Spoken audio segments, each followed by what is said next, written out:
अच्छा, तो अभी हम जो है ना हाफ़ लाइफ़ के बारे में डिस्कस करते हैं कि भाई हाफ़ लाइफ़ क्या होती है, ठीक है? अच्छा, तो हाफ़ लाइफ़ जो है ना बेसिकली अगर हम बात करें तो यू कैन से दैट देखें। अच्छा, इसको हम सेपरेट पेज से समझते हैं, ठीक है? अच्छा देखो कि हाफ़ लाइफ़ जो है बेसिकली हाफ़ लाइफ़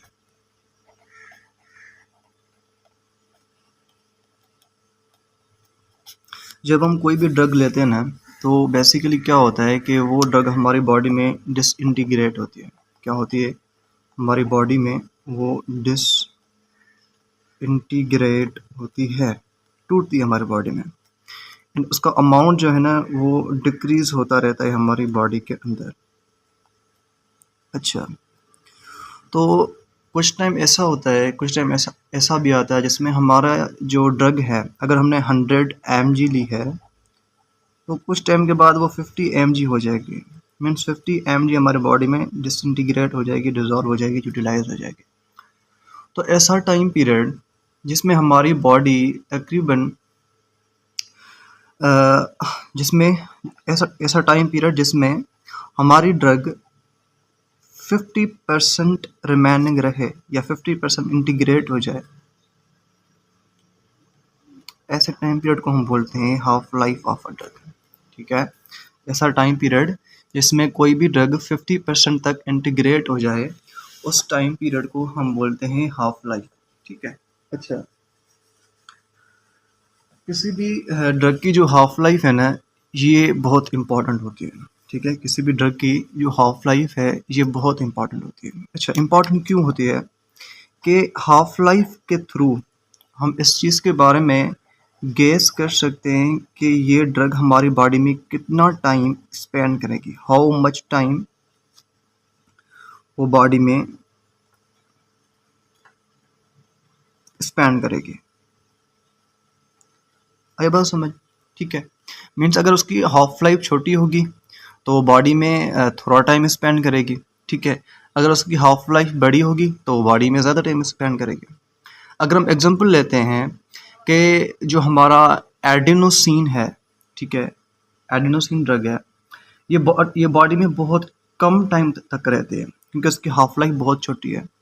लेकिन अगर हम बात करते हैं डायाज़ेपाम की, जो बेसिकली एंटी कन्वर्जेंट ड्रग है, ठीक है, तो इसकी हाफ लाइफ बहुत ज़्यादा है, तो वो बॉडी में बहुत ज़्यादा टाइम तक रहती है।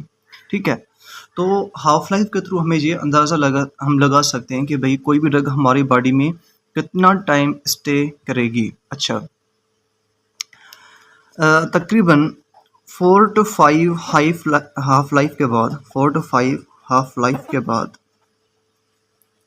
कोई भी ड्रग जो है ना वो completely you can say utilized हो जाती है, बॉडी से एलिमिनेट हो जाती है।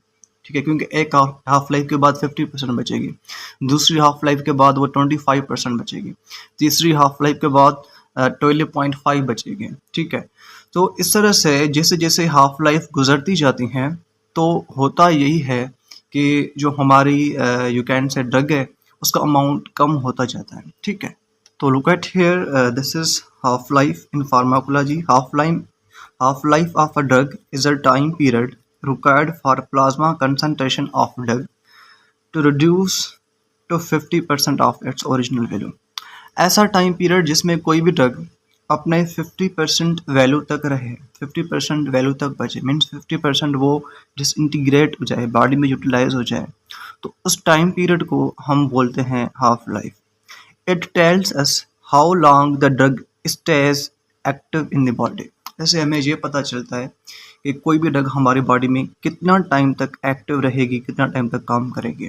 अच्छा, इसके लिए मैं एक एग्जांपल से समझते हैं कि if a drugs plasma level is 100 mg, कोई हम ड्रग लेते हैं, उसकी लेवल कितनी है 100 मिलीग्राम। ठीक है, after 1 hour it becomes 50 mg, एक आवर के बाद वो 50 mg रह जाती है। तो इट मीन्स दैट कि it's half life is 1 hour, क्योंकि एक आवर के बाद वो कितनी हो गई, कम्प्लीटली हाफ हो गई ना, तो इट मीन्स दैट कि एक आवर जो है इसकी हाफ लाइफ है, एक आवर जो है इसकी हाफ लाइफ है। अच्छा, नेक्स्ट आवर के बाद 50 mg, देन आफ्टर 12.5 mg ये रह जाएगी। अच्छा, उसके बाद हाफ लाइफ को डिस्कस करने का बेसिक मकसद क्या होता है हमारा, क्या पर्पस होता है जो हम हाफ लाइफ को डिस्कस करते हैं। इसका पर्पस ये होता है कि हमें डिटर्मिनेशन हो जाती है किस चीज़ की, डोज इंटरवल की, ठीक है। एंड हमें ये पता हम ये पता लगा सकते हैं कि कितने टाइम तक हम जो है ना किसी ड्रग को बॉडी को दे सकते हैं, ठीक है। एंड उसके बाद एक स्टेट जनरेट होती है जिसको हम बोलते हैं स्टेडी स्टेट। क्या बोलते हैं? Steady state of a drug. अच्छा, स्टेडी स्टेट ऑफ ड्रग क्या होती है? जब जब basically intake of drug intake of drug बराबर हो जाए इलिमिनेशन ऑफ ड्रग के, किसके? इलिमिनेशन ऑफ ड्रग के बराबर हो जाए तो बेसिकली स्टेडी स्टेट जनरेट होती है। तो हाफ लाइफ के थ्रू हम ये गेस कर सकते हैं कि किसी भी ड्रग की हाँ जो है ना स्टेडी स्टेट कब अचीव होगी, ठीक है। अच्छा, हाफ लाइफ के थ्रू हम विथड्रॉल प्लानिंग कर सकते हैं कि भाई इस पेशेंट को ये जो बेसिकली ड्रग है कितने टाइम तक देनी चाहिए, ठीक है। How long to stop before the surgery, अगर हम सर्जरी कर रहे हैं तो सर्जरी से कितना टाइम पहले इस ड्रग को हमें स्टॉप करना चाहिए। ये जो सारी इंफॉर्मेशन है ये बेसिकली हमको हाफ लाइफ से मिलती है। अच्छा, half life determines duration of action and how long the drug will act. अच्छा, type of drug according to half life, ठीक है। अच्छा, कुछ ऐसी ड्रग होती है, मैंने आपको बताया, जिनके हाफ लाइफ शॉर्ट होती है। कुछ ऐसी ड्रग होती हैं जिनकी हाफ लाइफ इंटरमीडिएट होती है। कुछ ऐसी ड्रग्स होती हैं जिनकी हाफ लाइफ लॉन्गर होती है, ठीक है। अगर हम बात करते हैं एडिनोसिन, इसकी हाफ लाइफ बहुत कम होती है, तकरीबन 2 आवर से भी कम होती है, ठीक है। अगर हम बात करते हैं पैरासिटामोल, ठीक है, जो बेसिकली फीवर रिडक्शन में काम करती है, ठीक है, समटाइम ये पेन किलर के तौर पर भी काम करती है, तो इसकी जो हाफ लाइफ है वो तकरीबन 4 to 8 आवर्स है। कुछ ऐसी ड्रग्स हैं जिनकी हाफ लाइफ बहुत लॉन्गर है, तकरीबन 24 आवर्स से भी ज़्यादा है, लाइक एस डायाजिपैम, ठीक है, अमायोड्रोन, ये वो ड्रग्स हैं जिनकी हाफ लाइफ बहुत ज़्यादा है। अच्छा, steady state and elimination, drug reaches steady state in 4 to 5 half life with regular dosing. तकरीबन 4 to 5 यू कैन से हाफ लाइफ के अंदर कोई भी ड्रग जो होती है ना वो स्टेडी स्टेट तक पहुंच जाती है, ठीक है। अच्छा, drug is completely eliminated after 5 half life. 5 half life के बाद जो ड्रग होती है वो तकरीबन कम्प्लीटली एलिमिनेट हो जाती है हमारे बॉडी से, ठीक है। अच्छा, उसके बाद एक समरी लिखी हुई है, अच्छा, जहाँ पे कुछ टर्म्स हैं। Half life term for plasma drug level to reduce by 50%। Half life का यही मतलब होता है कि अगर किसी भी ड्रग का 50% तक रह जाए, इसको हम बोलते हैं half life. Half life depend upon volume of distribution and clearance, ठीक है। Half life used to decide dose frequency and duration. Half life is used to achieve steady state in 4 to 5 half life, ठीक है। अच्छा, जो drug का removal होता है वो तकरीबन 5 हाफ लाइफ के अंदर 97% तक हो जाता है। मीन्स 97% तक कोई भी जो ड्रग होती है ना उसका तकरीबन कंप्लीट एलिमिनेशन हो जाता है। अच्छा, इसके बाद हम डिस्कस करते हैं अबाउट ड्रग एलिमिनेशन के बारे में, ड्रग डिस्ट्रीब्यूशन के बारे में। अच्छा, so now we are discussing about drug distribution, ठीक है।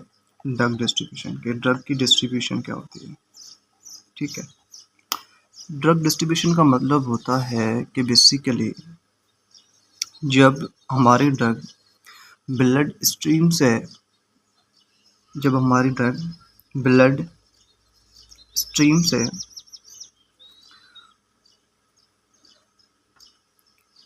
बॉडी टिश्यूज तक पहुँचे, बॉडी टिश्यूज तक पहुँचे, इसको हम बोलते हैं बेसिकली ड्रग डिस्ट्रीब्यूशन, ठीक है। ऐसा प्रोसेस जिसमें हमारी ड्रग जो है बेसिकली वो ब्लड स्ट्रीम से बॉडी टिश्यूज तक पहुँचे, इस प्रोसेस को हम बोलते हैं ड्रग डिस्ट्रीब्यूशन। ड्रग डिस्ट्रीब्यूशन से हमें ये पता चलता है कि कोई भी ड्रग जो है वो बॉडी में किस जगह पे जाएगी, where it should go and drug distribution से हमें ये भी पता चलता है कि वो ड्रग कितनी जाएगी। So this thing is also important. ठीक है। अच्छा, उसके बाद जो है ना ड्रग डिस्ट्रीब्यूशन के अकॉर्डिंगली हम ड्रग्स को दो ग्रुप्स में डिवाइड करते हैं। ड्रग्स को दो ग्रुप्स में डिवाइड करते हैं। एक होती हैं हमारी फ्री ड्रग्स एंड दूसरी होती हैं हमारी you can say inactive drug, या जिसको हम एक और नाम देते हैं, that is also called as bound drug. ठीक है। अच्छा, फ्री ड्रग वो होती है जो ब्लड से निकलती है एंड डायरेक्टली वो एक्ट करती है बॉडी के अंदर। मीन्स वो ब्लड से निकलेगी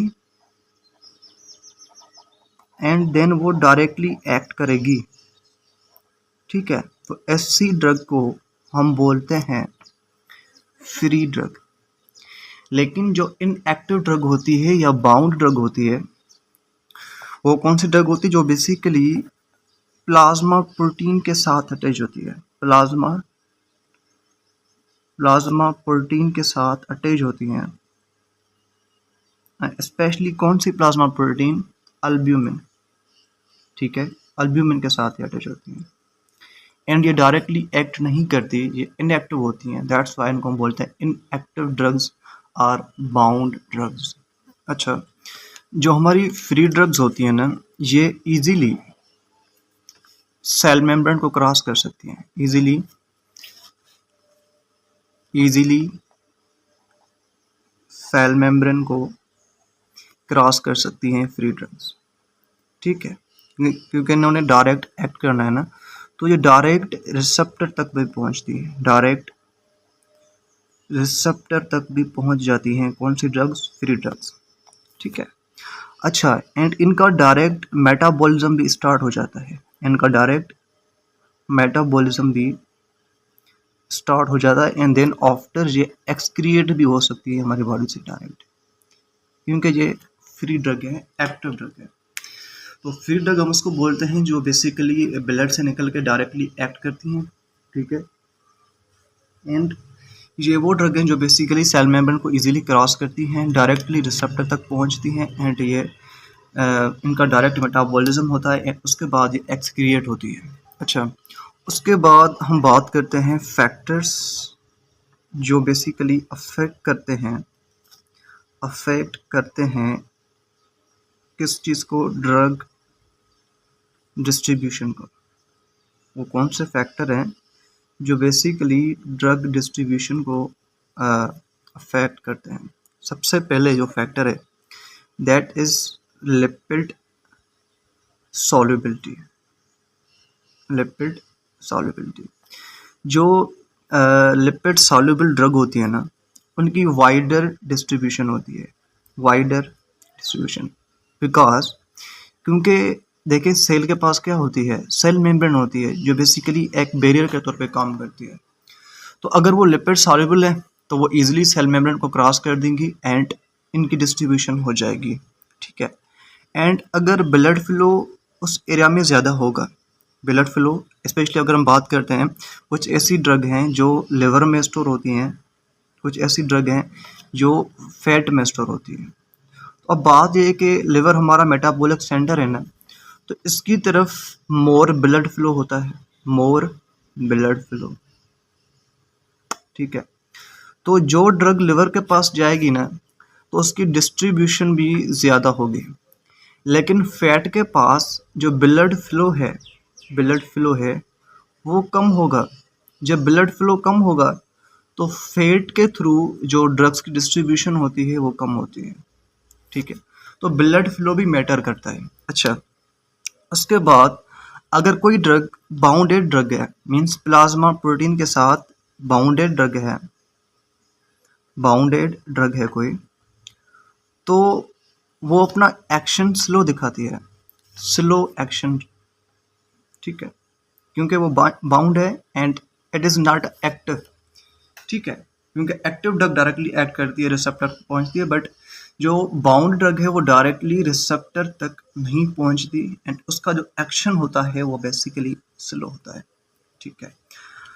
अच्छा, उसके बाद अगर हम बात करते हैं कि जो कैपिलरी की परमिएबिलिटी है ना, ये भी अफेक्ट करती है ड्रग डिस्ट्रीब्यूशन को। कैपिलरी की जो परमिएबिलिटी है, अगर कैपिलरी ड्रग को ज़्यादा, और कैपिलरीज जो हैं बेसिकली वो ड्रग को ज़्यादा परमिट कर रही हैं टू डिस्ट्रीब्यूट, देन डिस्ट्रीब्यूशन ज़्यादा होगी। लेकिन अगर कैपिलरीज की परमिएबिलिटी कम हो जाएगी तो वो ड्रग को डिस्ट्रीब्यूट होने नहीं देगी। ठीक है। अच्छा, उसके बाद एक ड्रग बॉडी में कितना डिस्ट्रीब्यूट होती है, इसको हम बोलते हैं वॉल्यूम ऑफ डिस्ट्रीब्यूशन। क्या बोलते हैं इसको हम? उसको हम बोलते हैं वॉल्यूम ऑफ डिस्ट्रीब्यूशन। एक ड्रग हमारी बॉडी में कितना डिस्ट्रीब्यूट होती है, that is known as volume of distribution. ठीक है। अच्छा, अगर किसी ड्रग का ज़्यादा वॉल्यूम बॉडी में डिस्ट्रीब्यूट होता है तो वो ड्रग टिश्यूज़ तक पहुंचती है। ड्रग टिश्यूज़ तक पहुंचती है कब? जब उसका हायर वॉल्यूम डिस्ट्रीब्यूट हो। लेकिन अगर ड्रग की डिस्ट्रीब्यूशन कम हो रही है, मीन्स लो वॉल्यूम डिस्ट्रीब्यूट हो रहा है, तो वो ड्रग टिश्यूज़ में नहीं जाएगी, वो ब्लड में ही रहेगी। ठीक है। ब्लड में ड्रग कब रहेगी? जब उसका लोअर वॉल्यूम होगा, लो वॉल्यूम उसका डिस्ट्रीब्यूट होगा, तो बेसिकली जो ड्रग है वो ब्लड में ही रहेगी। ठीक है। अच्छा, अगर बॉडी में ड्रग बहुत ज़्यादा डिस्ट्रीब्यूट हो जाए तो वो बेसिकली ड्रग बॉडी में स्टोर होती है। बॉडी में स्टोर होती है, जहाँ पे ड्रग स्टोर हो जाए उसको हम बोलते हैं ड्रग रिजर्वायर। Drug reservoir. ठीक है। जहाँ पे ड्रग बेसिकली बॉडी में स्टोर होती है उसको हम बोलते हैं drug reservoir. Specially plasma protein में जो है ना बेसिकली ड्रग स्टोर होती है, जिसको हम बाउंडेड ड्रग बोलते हैं। ठीक है। फैट्स में जो है ना हमारी ड्रग स्टोर होती है, लिवर में होती है, बोन्स में होती है, कुछ और बॉडी के टिश्यूज़ है जहाँ पे ड्रग बेसिकली जो है ना वो स्टोर होती है। एंड जब ड्रग स्टोर होती है तो वो ड्रग है ना जो बेसिकली वो जो साइट ऑफ रिजर्वायर है वो एज अ बफर काम करता है। एज अ बफर काम करता है। वो आसा आसा ड्रग को फिर रिलीज करता है। एक तो स्टोर करता है, फिर आसा आसा उसको क्या करता है? रिलीज करता है जब हमें नीड होती है। तो इतना फास्टली फ्रीक्वेंटली वो रिलीज नहीं करता, वो एज अ बफर काम करता है। ठीक है। तो अभी हम इसको जो है ना रिटन पोर्शन से देखते हैं। Okay, so that is about drug distribution. ठीक है। तो ड्रग डिस्ट्रीब्यूशन की क्या डेफिनेशन है? Drug distribution is the process by which a drug move from blood stream to different tissues and body fillers after it has been absorbed. अगर drug हमारी body में absorb हो चुकी है तो अगर वो ब्लड स्ट्रीम से बॉडी टिश्यूज में चली जाए या बॉडी फिलर्स में चली जाए, ठीक है, तो इसको हम बोलते हैं ड्रग एब्जॉर्प्शन। अच्छा, drug distribution. Drug distribution determine करती है where the drug goes in the body. Drug body में कहाँ पे जाएगी, कौन से टिश्यू में जाएगी, and how much reaches the site of action. And जहाँ पे ड्रग ने एक्ट करना है, ठीक है, वहाँ पे कितनी पहुँचेगी। अच्छा, अब हम बात करते हैं कि ड्रग डिस्ट्रीब्यूशन के कौन से स्टेप हैं। ठीक है। सबसे पहले ड्रग एंटर करती है ब्लड में आफ्टर एब्जॉर्प्शन और इंजेक्शन। एब्जॉर्प्शन और इंजेक्शन के बाद वो ड्रग जो है बॉडी में बेसिकली ब्लड में एंटर करती है। देन वो ट्रेवल करती है ऑर्गन्स या टिश्यूज़ के पास बाय द सर्कुलेशन। ठीक है। कुछ ड्रग्स ऐसी होती हैं जो प्रोटीन के साथ बाइंड करती हैं, लाइक एज अल्ब्यूमिन के साथ। मोस्ट ऑफ द ड्रग्स जो हैं वो स्पेशली अल्ब्यूमिन के साथ बाइंड करती हैं। ठीक है। एंड अगर ड्रग का वॉल्यूम ज़्यादा है, ठीक है, वॉल्यूम और डिस्ट्रीब्यूशन ज़्यादा है, तो वो ड्रग मैंने आपको बताया कि बॉडी के अंदर स्टोर भी हो जाती है, स्पेशली फैट के अंदर, बॉन्ड्स के अंदर, लिवर के अंदर। ठीक है। हमारे ड्रग्स की स्टोरेज भी होती है, एंड मैंने आपको बताया कि जो स्टोरेज ऑर्गन है ये एज ए बफर काम करते हैं। एंड कुछ ड्रग जो है बेसिकली टारगेट साइट के ऊपर पहुंचती है। अच्छा, उसके बाद मैंने आपको बताया कि ड्रग के दो टाइप्स होते हैं। एक फ्री ड्रग होती है जो एक्टिव फॉर्म ऑफ ड्रग है, जो ब्लड से निकल के डायरेक्ट एक्ट करती है, अपना एक्शन शो करती है, उसको फ्री ड्रग बोलते हैं। बाउंड ड्रग वो होती है जो बेसिकली अल्ब्यूमिन के साथ, प्रोटीन के साथ अटैच होती है, एंड ये बेसिकली इनएक्टिव ड्रग है। अच्छा, जो फ्री ड्रग्स हैं ना, फ्री ड्रग्स वो सेल मेम्ब्रेन को भी क्रॉस करती हैं, वो रिसेप्टर तक भी डायरेक्ट पहुंचती हैं, उनका डायरेक्ट मेटाबॉलिज्म भी होता है, एंड वो डायरेक्ट बॉडी से एक्सक्रिएट भी होती हैं। ठीक है, अब हम बात करते हैं factors which are affecting the drug distribution. वो कौन से फैक्टर्स हैं जो ड्रग की डिस्ट्रीब्यूशन में अपना रोल प्ले करते हैं। अच्छा, मैंने आपको बताया कि lipid solubility is so important. ठीक है, क्योंकि ड्रग को सेल में क्रॉस करना होता है ना, एंड सेल का बैरियर कौन सा है, cell membrane which is made up of phospholipid. ठीक है, तो अगर कोई लिपिड सॉल्युबल ड्रग होगी तो उसकी वाइडर डिस्ट्रीब्यूशन होगी। अच्छा, अगर ब्लड फ्लो ज़्यादा होगा उस टिश्यू के पास तो बेसिकली डिस्ट्रीब्यूशन जो है वो बेसिकली फास्टर होगी। अगर हम बात करते हैं लिवर एंड फैट की, तो लिवर में ज़्यादा होती है जो basically drug distribution as compare to fat. इसका बेसिक रीज़न ही यही है कि लिवर में जो ब्लड फ्लो है वो ज़्यादा होता है, एंड फैट में जो ब्लड फ्लो है वो कम होता है। अच्छा, प्लाज्मा प्रोटीन बाइंडिंग, मोर बाइंडिंग, अगर प्लाज्मा प्रोटीन के साथ बाइंडिंग बहुत ज़्यादा है तो ड्रग फ्री नहीं होगी, एंड वो उसका एक्शन जो होगा वो स्लो होगा। ठीक है, अच्छा, कैपिलरी की परमिएबिलिटी, अगर लूज कैपिलरीज होंगे, ठीक है, स्पेशली जैसे लिवर की जो कैपिलरीज होते हैं वो लिवर बहुत ज़्यादा यू कैन से लूज होती हैं। ठीक है, जिसकी वजह से मोर ड्रग एंटर करती है एंड मोर ड्रग डिस्ट्रीब्यूट होती है। तो इट मीन्स दैट के for drug distribution there should be a loose capillaries. ठीक है, अच्छा, टिश्यू बाइंडिंग ड्रग्स में अक्यूमुलेट इन फैट और बोन्स। ठीक है, अगर कोई ड्रग टिश्यूज के साथ बाइंड करती है तो वहाँ पे अक्यूमुलेट भी करती है। अच्छा, उसके बाद हम बात करते हैं volume of distribution. It is a theoretical volume that shows how widely a drug is distributed in the body. कि ड्रग बॉडी के अंदर कितनी डिस्ट्रीब्यूट हुई है, इसको हम बोलते हैं वॉल्यूम ऑफ डिस्ट्रीब्यूशन। ठीक है, मैंने आपको बताया कि अगर बहुत कम वॉल्यूम बेसिकली डिस्ट्रीब्यूट हुआ है तो वो स्टे करेगा ब्लड में, लेकिन हाई वॉल्यूम डिस्ट्रीब्यूट हुआ है तो बेसिकली वो टिश्यूज़ के पास भी जाएगा। अच्छा, उसके बाद हम बेसिकली बात करते हैं ड्रग रिजर्वायर की या स्टोरेज साइट की। ड्रग रिजर्वायर या बेसिकली स्टोरेज साइट, जो बेसिकली जहाँ पे ड्रग एक्यूमुलेट होती है। ठीक है, जो बेसिकली स्टोरेज बैंक के तौर पे काम करते हैं। ठीक है, अच्छा, स्पेशली जो प्लाज्मा प्रोटीन्स हैं वो ड्रग रिजर्वायर का काम करती हैं। इसमें जो वारफारिन बेसिकली एक ड्रग है वो वहाँ पे स्टोर होती है। ठीक है, उसके बाद फिनाइटोइन, ये बेसिकली फ्री ड्रग है, ये कहीं पे स्टोर नहीं होती। ठीक है, अच्छा, उसके बाद फैट या एडिपोज टिश्यूज़ के अंदर डायज़ेपम ड्रग स्टोर होती है। थायोपेंटल जो फैट सॉल्युबल ड्रग है वो भी यहाँ पे एक्यूमुलेट होती है। बोन्स के अंदर टेट्रासाइक्लिन स्टोर होती है। ठीक है, अच्छा, उसके बाद कुछ हार्ट के टिश्यूज़ के अंदर डाइजॉक्सिन बेसिकली स्टोर होती है। अच्छा, लिवर एंड आइस के अंदर क्लोरोक्विन भी स्टोर होती है। अच्छा, मैंने आपको बताया कि जो रिजर्वायर हैं वो एक्ट करते हैं एज अ बफर, वो स्लोली रिलीज़ करते हैं ड्रग को टाइम टाइम के साथ, वो ज़्यादा रैपिडली उसको रिलीज़ नहीं करते, स्लोली उसको रिलीज़ करते हैं। इसका बेस्ट एग्जांपल है thiopental, that is a anaesthetic drug. It acts fastly, अगर हम उसको डायरेक्टली दें ना तो वो ब्रेन में बहुत जल्दी से एक्ट करेगी, बट बॉडी में इसको फैट में स्टोर किया जाता है। ठीक है, तो इससे क्या होता है कि वो आज से रिलीज़ होती है। ठीक है, एंड इसकी जो है ना लॉन्ग रिकवरी रहेगी, प्रोलॉन्ग्ड यूज़ रहेगा। ठीक है, so that was all about drug distribution. Drug distribution क्या होती है, किन फैक्टर्स के ऊपर ड्रग डिस्ट्रीब्यूशन डिपेंड करती है, वॉल्यूम ऑफ डिस्ट्रीब्यूशन क्या होता है, ड्रग कहाँ कहाँ पे स्टोर होती है। ठीक है, एंड जो ड्रग के रिजर्वायर होते हैं वो किस तरह से काम करते हैं। अच्छा, उसके बाद जो है ना हम बेसिकली अब नेक्स्ट टॉपिक पढ़ने जा रहे हैं, that is bio transformation in pharmacology. कि भाई फार्माकोलॉजी के अंदर बायो ट्रांसफॉर्मेशन क्या होती है। ठीक है, अच्छा, इसको हम पहले समझ लेते हैं, देन आफ्टर जो है ना हम इसको रिटन पोर्शन से डिस्कस करते हैं। अच्छा, सो नाउ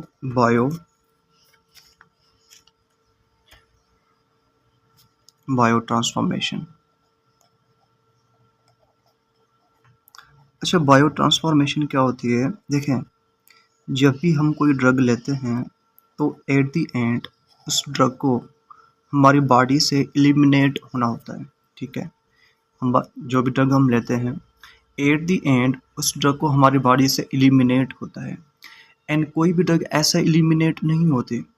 ऐसे एलिमिनेट नहीं होती, उसके साथ कुछ केमिकल मॉडिफिकेशंस की जाती हैं, ठीक है, उसको केमिकली अल्टर्ड किया जाता है, देन आफ्टर वो ड्रग हमारी बॉडी से एलिमिनेट होती है, ठीक है।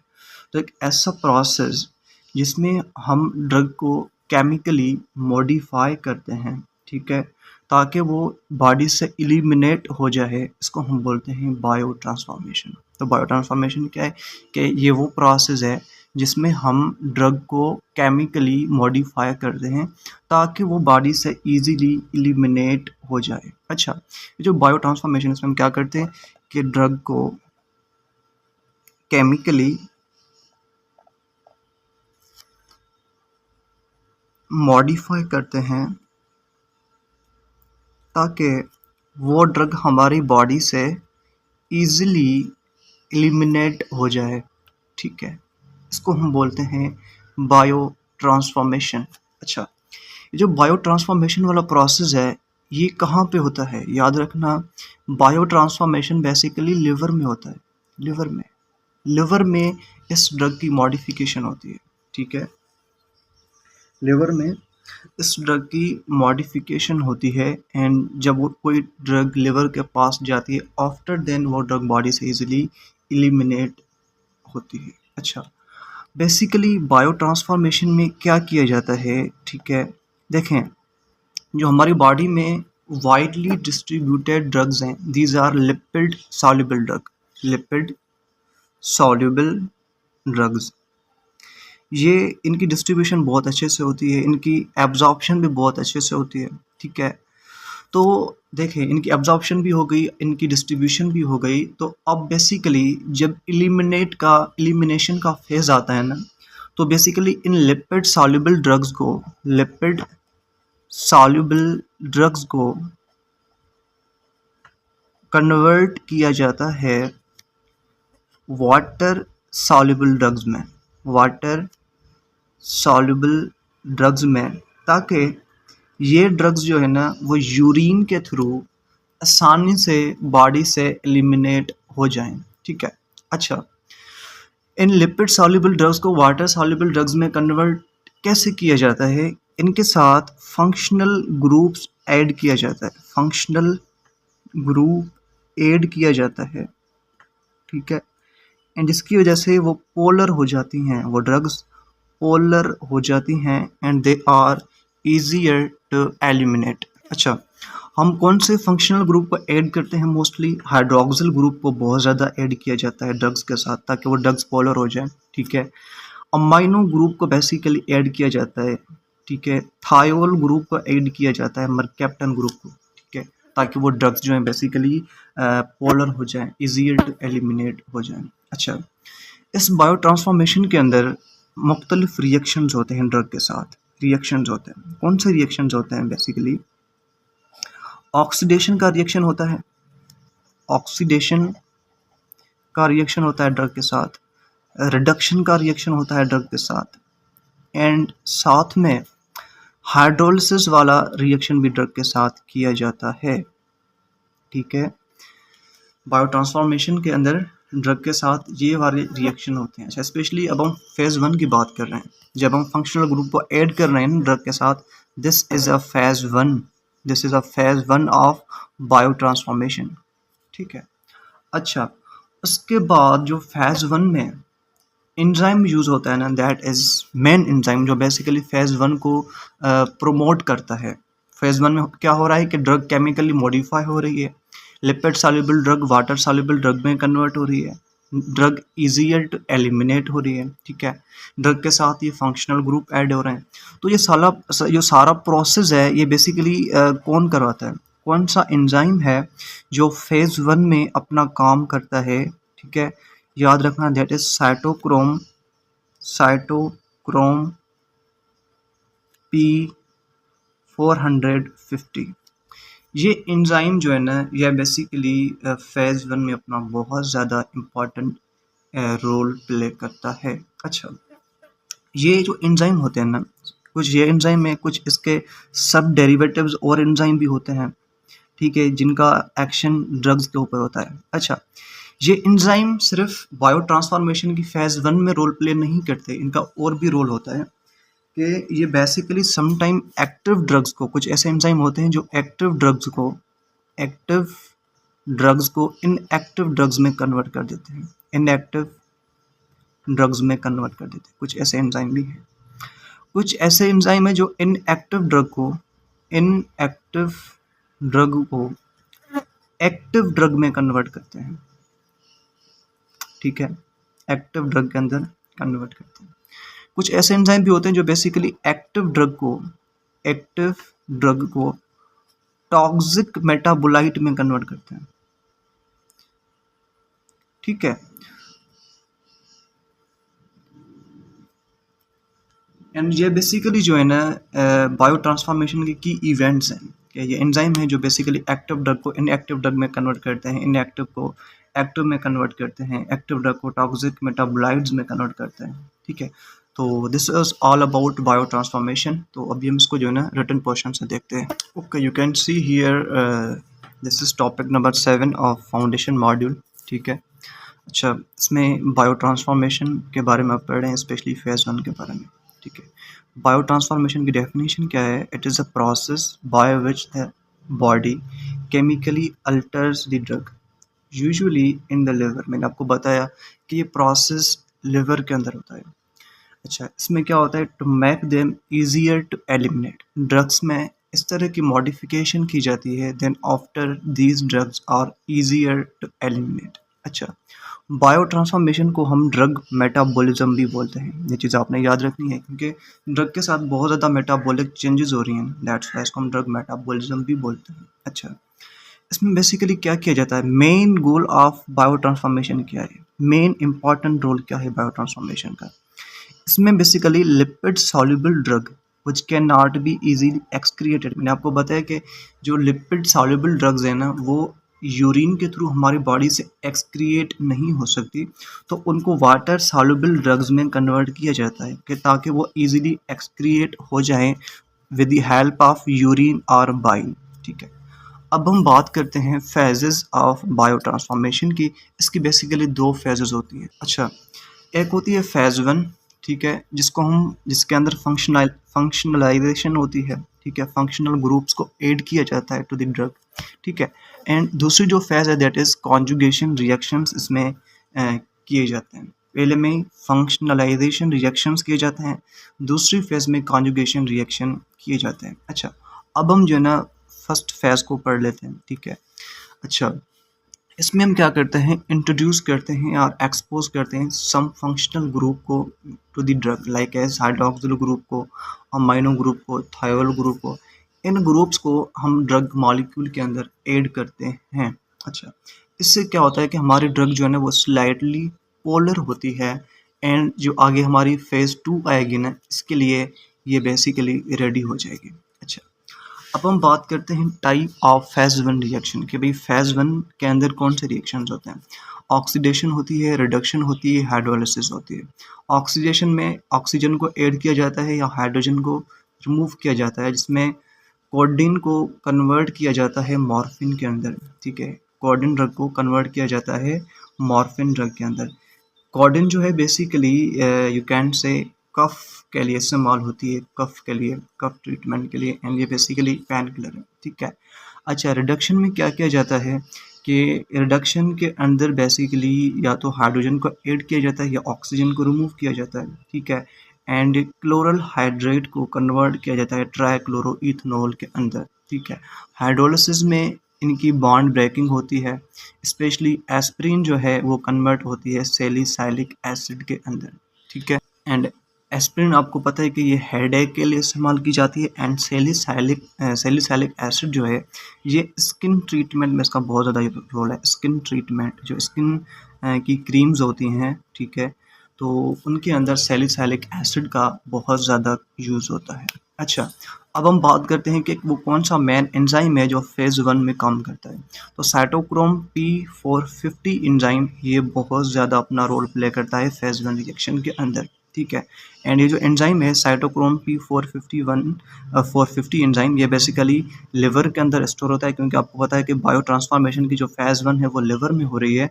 एंड ये जो एंजाइम है बेसिकली स्मूथ एंडोप्लाज्मिक रेटिकुलर में प्रेजेंट है। अच्छा, this enzyme is responsible for most oxidation reaction, ठीक है। अच्छा, उसके बाद these enzymes can be induced or inhibited by drugs affecting drug levels, ठीक है। ये एंजाइम सब टाइम जो है ना बेसिकली ड्रग को इनहेबिट करते हैं, इंड्यूस करते हैं, ठीक है। समटाइम एक्टिव ड्रग को इनएक्टिव ड्रग में कन्वर्ट करते हैं and most drugs become less active, example lidocaine, ठीक है। अच्छा, उसके बाद इनएक्टिव ड्रग को एक्टिव में कन्वर्ट किया जाता है। Some drugs are activated like as codeine को कन्वर्ट किया जाता है मॉर्फिन के अंदर, ठीक है। एक्टिव ड्रग को कन्वर्ट किया जाता है टॉक्सिक मेटाबोलाइट्स के अंदर। समटाइम हार्मफुल मेटाबोलाइट्स बनते हैं स्पेशली जब हम पैरासीटामोल का ओवरडोज लेते हैं तो, ठीक है। अच्छा, अब हम बात करते हैं factors which are affecting in the phase 1 reaction. Phase 1 reaction के अंदर कौन से फैक्टर्स बेसिकली अफेक्ट करते हैं। अच्छा, तो अगर हम फैक्टर्स की बात करते हैं तो समटाइम जेनेटिक जो है ना, जेनेटिक्स ये बहुत ज़्यादा अपना रोल प्ले करती है। समटाइम क्या होता है कि कुछ बंदे ऐसे होते हैं जो गुड मेटाबॉलिजर्स होते हैं, गुड मेटाबॉलिजर्स होते हैं, ठीक है। एंड कुछ बंदे ऐसे होते हैं जो स्लो मेटाबॉलिजर्स होते हैं। जो बहुत पतले लोग होते हैं ना, बहुत पतले मीन्स वो बहुत ज़्यादा खाते पीते हैं, उसके बावजूद भी वो लोग जो है ना बेसिकली आपको बहुत ज़्यादा खाने पीने के बाद भी वो पतले रहते हैं, ठीक है, क्योंकि उनका मेटाबॉलिज्म बहुत फास्ट होता है, गुड होता है, ठीक है। एंड कुछ ऐसे बंदे होते हैं जो थोड़ा बहुत खाते हैं उसके बावजूद भी वो बिल्कुल फैटी हो जाते हैं, क्योंकि उनका मेटाबॉलिज्म स्लो होता है, ठीक है। एंड जो स्लो मेटाबॉलिज्म है that is a crucially important, ठीक है। अगर आपकी बॉडी में मेटाबॉलिज्म स्लो है तो आप ज़्यादा ड्यूरेशन तक मतलब कि यंग रह सकते हो, ठीक है। आप जो है ना बेसिकली जल्दी में बूढ़े नहीं हो सकते, लेकिन जिनका मेटाबॉलिज्म फास्ट होता है, गुड होता है, तो उनमें ऑक्सीडेशन रिएक्शन बहुत ज़्यादा होते हैं, तो वो जल्दी में बूढ़े हो जाते हैं, स्किन में रिंकल्स पड़ जाते हैं, ठीक है। अच्छा, तो जेनेटिक जो है ना वो बेसिकली अपना बहुत ज़्यादा रोल प्ले करती है। कुछ बंदे स्लो मेटाबोलाइजर्स होते हैं, कुछ ऐसे होते हैं जो फास्ट मेटाबोलाइजर्स होते हैं। जो स्लो मेटाबोलाइजर्स होंगे उसमें ऑब्वियसली ये जो फेज़ 1 में रिएक्शन हो रहा था कि भाई लिपिड सॉल्युबल ड्रग्स को वाटर सॉल्युबल ड्रग्स में कन्वर्ट किया जा रहा था ताकि वो ईज़ियर टू एलिमिनेट हो जाएँ। तो सम टाइम ये प्रोसेस कुछ बंदों में स्लो होता है, कुछ बंदों में ये फास्ट होता है, ठीक है। अच्छा, एज भी मैटर करती है कि स्पेशली अगर हम बात करते हैं नियोनेट्स की, कि नियोनेट्स बहुत छोटे बच्चे होते हैं ना, तो उनमें एंजाइम की जो एक्टिविटी है वो बहुत कम होती है। अगर एंजाइम की एक्टिविटी बहुत कम होगी तो ऑब्वियसली लिपिड सॉल्युबल ड्रग्स को वाटर सॉल्युबल ड्रग्स में कम कन्वर्ट किया जाएगा, ये सारे प्रोसेस स्लो होंगे, ठीक है। या जो बंदे एल्डरली हो जाते हैं, बूढ़े हो जाते हैं, तो उनमें भी बेसिकली एंजाइम की एक्टिविटी कम हो जाती है। या जिन बंदों को लिवर की डिजीज़ होती है तो उनमें बेसिकली ये वाला प्रोसेस स्लो हो जाएगा, क्योंकि लिवर के अंदर ही तो एंजाइम था ना, कौन सा एंजाइम था, साइटोक्रोम P450। अगर वो लिवर में डिजीज़ हो जाएगी तो हो सकता है उस एंजाइम के अंदर इशू आ जाए, तो मेटाबॉलिज्म स्लो हो जाएगा, ठीक है। कुछ एंजाइम इंड्यूसर्स होते हैं जो बेसिकली मेटाबॉलिज्म को इंड्यूस करते हैं, लाइक एज राइफॉम्पिन एंड फेनाइटोइन, ठीक है। राइफॉम्पिन बेसिकली एक यू कैन से ड्रग है, ठीक है, जो हम बेसिकली इस्तेमाल करते हैं। इससे क्या होता है कि जो हमारी फीकल मैटर है ना, फीकल मैटर इसका कलर को बेसिकली चेंज कर देती है। एक तो ये बॉडी में पेन वगैरह इस चीज़ को ख़त्म करती है, साथ में इस ड्रग की वजह से यू कैन से हमारे फीकल मैटर में चेंज आते हैं। नॉर्मल जो हमारा फीकल मैटर होता है वो बेसिकली होता है ऑरेंजिश कलर का ना, ठीक है, ऑरेंजिश कलर का हमारा फीटल मैटर होता है, ठीक है। लेकिन राइफॉम्पिन मेडिसिन के बाद हमारा जो फीकल मैटर वो बेसिकली ब्राउनिश हो जाता है, brownish. And this is a normal thing, कोई बड़ी बात नहीं है। समटाइम बंदे बहुत ज़्यादा परेशान हो जाते हैं कि भाई my stool becomes brownish in colour, it could be a lethal issue but this is not a abnormal thing, ठीक है। अच्छा, कुछ एंजाइम इनहिबिटर होते हैं जो मेटाबॉलिज्म को डिक्रीज करते हैं, लाइक एज एरिथ्रोपोएटिन एंड केटोकेनाजोल, ठीक है। अच्छा, अभी हम जो है ना बायो ट्रांसफॉर्मेशन फ़ेज़ 2 की बात कर लेते हैं कि फ़ेज़ 2 में बेसिकली क्या होता है। अच्छा, तो इससे पहले हम इसको थोड़ा सा समझ लेते हैं, देन आफ्टर जो है ना बेसिकली हम अपने basically you can say written question की तरफ जाते हैं। अच्छा, देखें फ़ेज़ 1 के अंदर क्या हुआ था कि बेसिकली फंक्शनलाइजेशन वाला रिएक्शन हुआ था, जिसमें ड्रग्स के साथ कुछ फंक्शनल ग्रुप्स को ऐड किया जा रहा था, एंड स्पेशली कौन से फंक्शनल ग्रुप्स को ऐड किया जा रहा था, हाइड्रोक्सिल ग्रुप को, अमीनो ग्रुप को, एंड उसके बाद थायोल ग्रुप को इनको ऐड किया जा रहा था टू द ड्रग्स, ठीक है। अच्छा, तो इसकी वजह से क्या हो रहा था कि जो हमारी लिपिड सॉल्युबल ड्रग्स थी वो कन्वर्ट हो रही थी वाटर सॉल्युबल ड्रग्स के अंदर, ठीक है। These were actions which are happening in phase 1 reaction, and phase 1 reaction कहाँ पे हो रहा था, मैंने आपको बताया कि वो लिवर में हो रहा था, ठीक है। एंड फेज 1 रिएक्शन के अंदर कौन सा एंजाइम काम कर रहा था, साइटोक्रोम P450, ये एंजाइम फेज 1 के अंदर काम कर रहा था, ठीक है।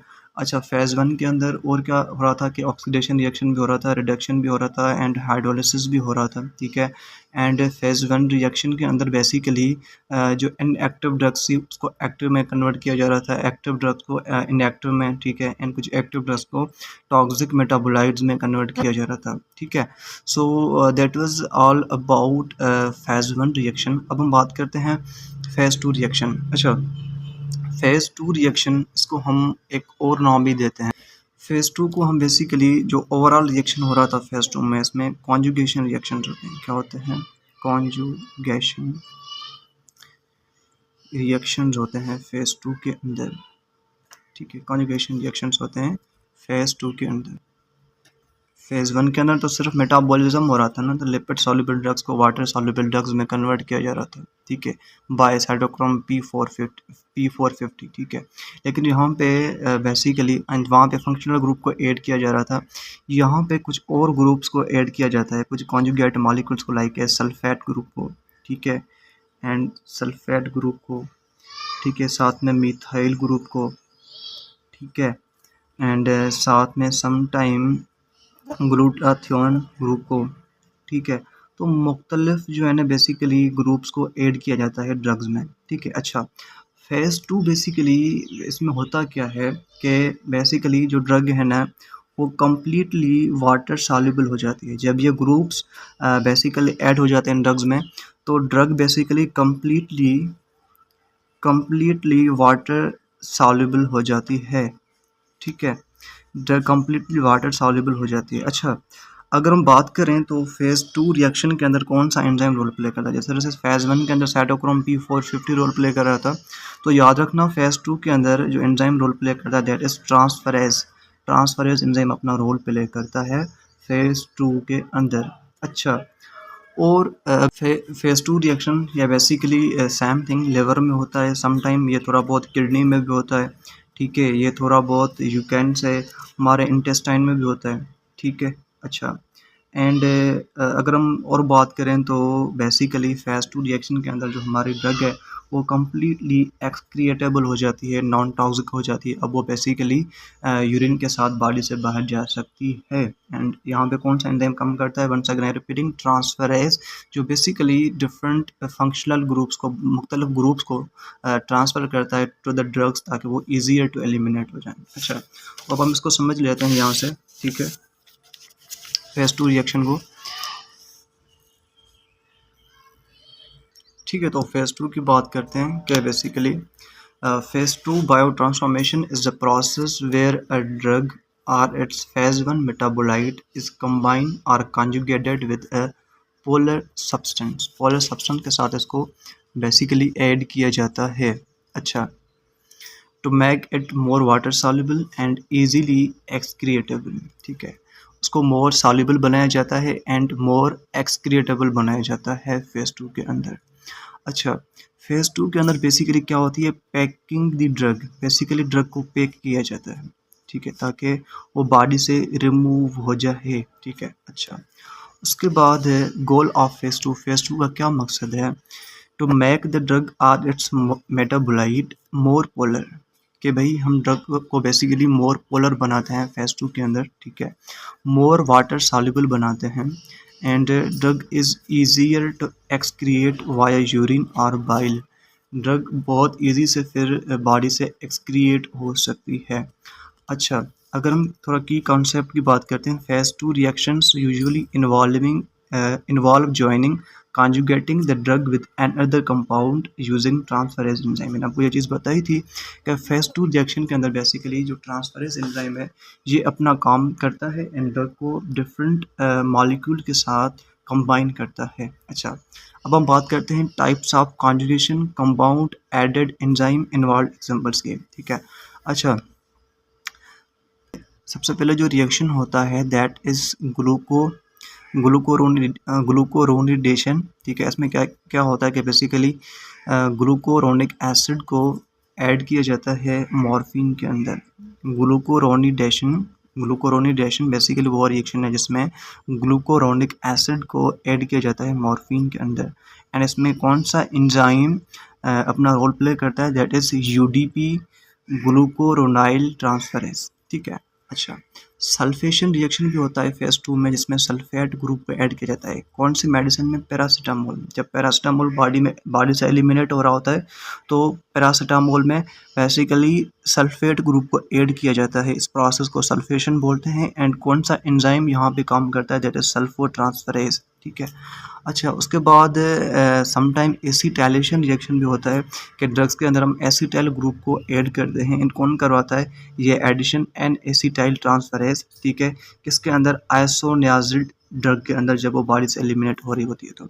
समटाइम मिथाइलेशन रिएक्शन होता है जिसमें हम मिथाइल ग्रुप को ऐड करते हैं। ठीक है, एंड कौन करवाता है? मिथाइल ट्रांसफरेज करवाता है। किसमें करवाता है? एड्रेनलिन ड्रग के अंदर। अच्छा, समटाइम ग्लाइसिन कॉन्जुगेशन होते हैं जिसमें हम सैलिसाइलिक एसिड के अंदर ग्लाइसिन एसाइल को एक ग्लाइसिन एसाइल को एसेंथिटेज अपना रोल प्ले करता है।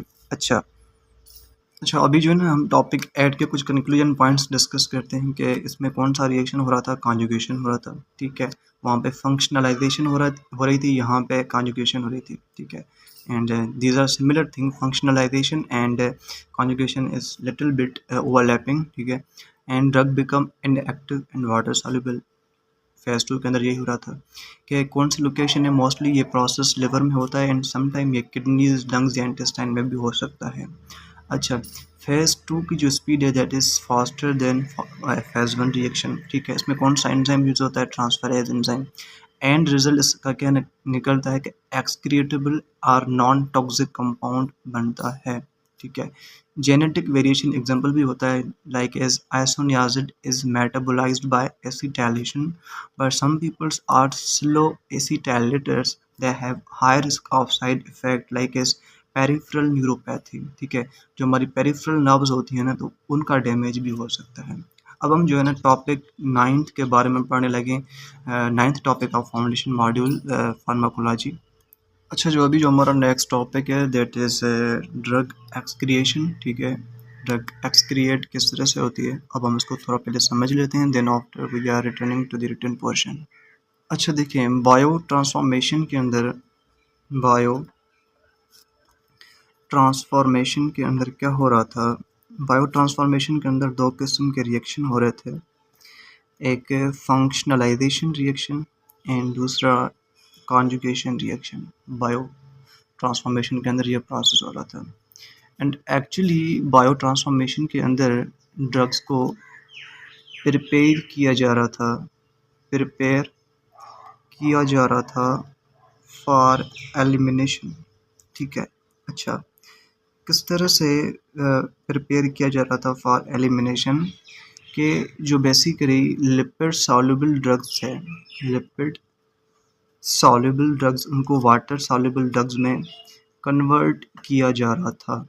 ठीक है, एंड इसके लिए दो रिएक्शंस हो रहे थे, या तो फंक्शनल ग्रुप को ऐड किया जा रहा था। ठीक है, या तो बेसिकली क्या किया जा रहा था कि बेसिकली कुछ मॉलिक्यूल्स को ऐड किया जा रहा था लाइक ए सल्फेट ग्रुप। ठीक है, जिसको हम कॉन्जुगेशन रिएक्शन बोलते हैं। ठीक है, तो कुछ और मॉलिक्यूल्स को भी ऐड किया जा रहा था and after then as a result वो जो हमारी ड्रग थी वो नॉन टॉक्सिक बन गई थी। ठीक है, and it was easy to excrete. Sorry for this यार के थोड़ा सा कैमरा में इशू हो रहा है। ठीक है, सो बायो ट्रांसफॉर्मेशन का बेसिकली मेन गोल यही था एंड ये वाला प्रोसेस लिवर में हो रहा था। ठीक है, अब बारी है ड्रग को एक्सक्रिएट होने की, जिसको हम बोलते हैं ड्रग्स एक्सक्रिएशन। अच्छा, ये जो ड्रग्स एक्सक्रीशन वाला प्रोसेस है ना, इसमें हम क्या करते हैं कि ड्रग को या इस मेटाबोलाइट को बॉडी से एलिमिनेट करते हैं। एंड ये बेसिकली फाइनल स्टेप होता है ड्रग का इन the body. This is the final step of drug in the body. ठीक है, क्योंकि पहले एब्जॉर्प्शन हो रही थी, एब्जॉर्प्शन के बाद उसकी डिस्ट्रीब्यूशन हो रही थी। ठीक है, उसके बाद ड्रग का मेटाबॉलिज्म हो रहा था, that was the biotransformation. ठीक है, अब बारी है इस ड्रग को बॉडी से एलिमिनेट होने की या एक्सक्रिएट होने की। अच्छा, अब हम बात करते हैं कि एलिमिनेशन बेसिकली ड्रग्स की कहाँ कहाँ पे होती है, कौन से बॉडी ऑर्गन्स हैं जहाँ पे एलिमिनेशन होती है। अच्छा, ड्रग्स की जो एक्सक्रिएशन है ना, वो सबसे ज़्यादा किडनीज़ में होती है, सबसे ज़्यादा किडनीज़ में। Most common route for drug excretion is kidneys. ठीक है, उसके बाद कुछ ड्रग्स को लिवर के थ्रू भी एक्सक्रिएट किया जाता है, कुछ ड्रग्स को लिवर के थ्रू भी एक्सक्रिएट किया जाता है, कुछ ड्रग्स को लंग्स के थ्रू भी हम एक्सक्रिएट करते हैं। ठीक है, एंड कुछ ड्रग्स को बेसिकली स्किन के through in the form of sweating, skin के through in the form of sweating कुछ ड्रग्स को एक्सक्रिएट किया जाता है। एंड कुछ ड्रग्स को सेलेवा के अंदर, ठीक है, टीयर्स के अंदर, एंड कुछ ड्रग्स को तो ब्रेस्ट मिल्क के थ्रू भी एक्सक्रिएट किया जाता है। ठीक है, ये रूट होते हैं जिस तरह से जिससे हम जो है ना ड्रग्स को बेसिकली एक्सक्रिएट करते हैं। अच्छा, जब कोई ड्रग किडनी से एक्सक्रिएट होती है ना, तो बहुत सारे यू कैन से प्रोसेसेस होते हैं। कौन से होते हैं कि सबसे पहले जब कोई ड्रग किडनी से एक्सक्रिएट होती है ना, तो क्या किया जाता है, ड्रग्स के साथ ग्लोम्युलर फिल्ट्रेशन की जाती है, ग्लोम्युलर फिल्ट्रेशन। ठीक है, अच्छा, इसमें क्या होता है कि जो हमारी फ्री ड्रग्स है ना, फ्री ड्रग ग्लोम्युलर फिल्ट्रेशन के अंदर जो हमारी फ्री या एक्टिव ड्रग्स हैं, फ्री ड्रग्स, वो बेसिकली हमारे यूरिन में आ जाती हैं, हमारे यूरिन में आ जाती हैं फ्रॉम दी ब्लड। ठीक है, अच्छा, यहाँ पे एक और प्रोसेस भी किया जाता है, that is tubular secretion, tubular secretion. अच्छा, ये वो वाला प्रोसेस जहाँ पे ड्रग्स को एलिमिनेट किया जा रहा है। ठीक है, ट्यूबुलर सीक्रेशन में क्या किया जाता है कि ड्रग्स को एक्टिवली ट्रांसपोर्ट किया जाता है ब्लड से लेके ट्यूब्यूल्स में। इसमें ड्रग्स को एक्टिवली ट्रांसपोर्ट किया जाता है from blood into the tubules. ठीक है, this is a tubular secretion. ठीक है, अच्छा, उसके बाद जो है ना बेसिकली एक तीसरा स्टेप होता है, that is known as tubular reabsorption, that is known as tubular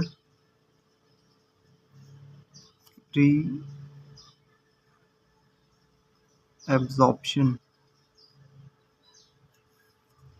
अच्छा, ट्यूबुलर रीएब्जॉर्प्शन में क्या होता है कि जो हमारी लिपिड सॉल्युबल ड्रग्स है ना, लिपिड सॉल्युबल ड्रग्स मीन्स ऐसी ड्रग जो अभी तक वाटर सॉल्युबल नहीं बनी, जो अभी तक वाटर सॉल्युबल नहीं बनी, उन लिपिड सॉल्युबल ड्रग्स को अगेन यूरिन में ऐड किया जाता है, इंटर किया जाता है।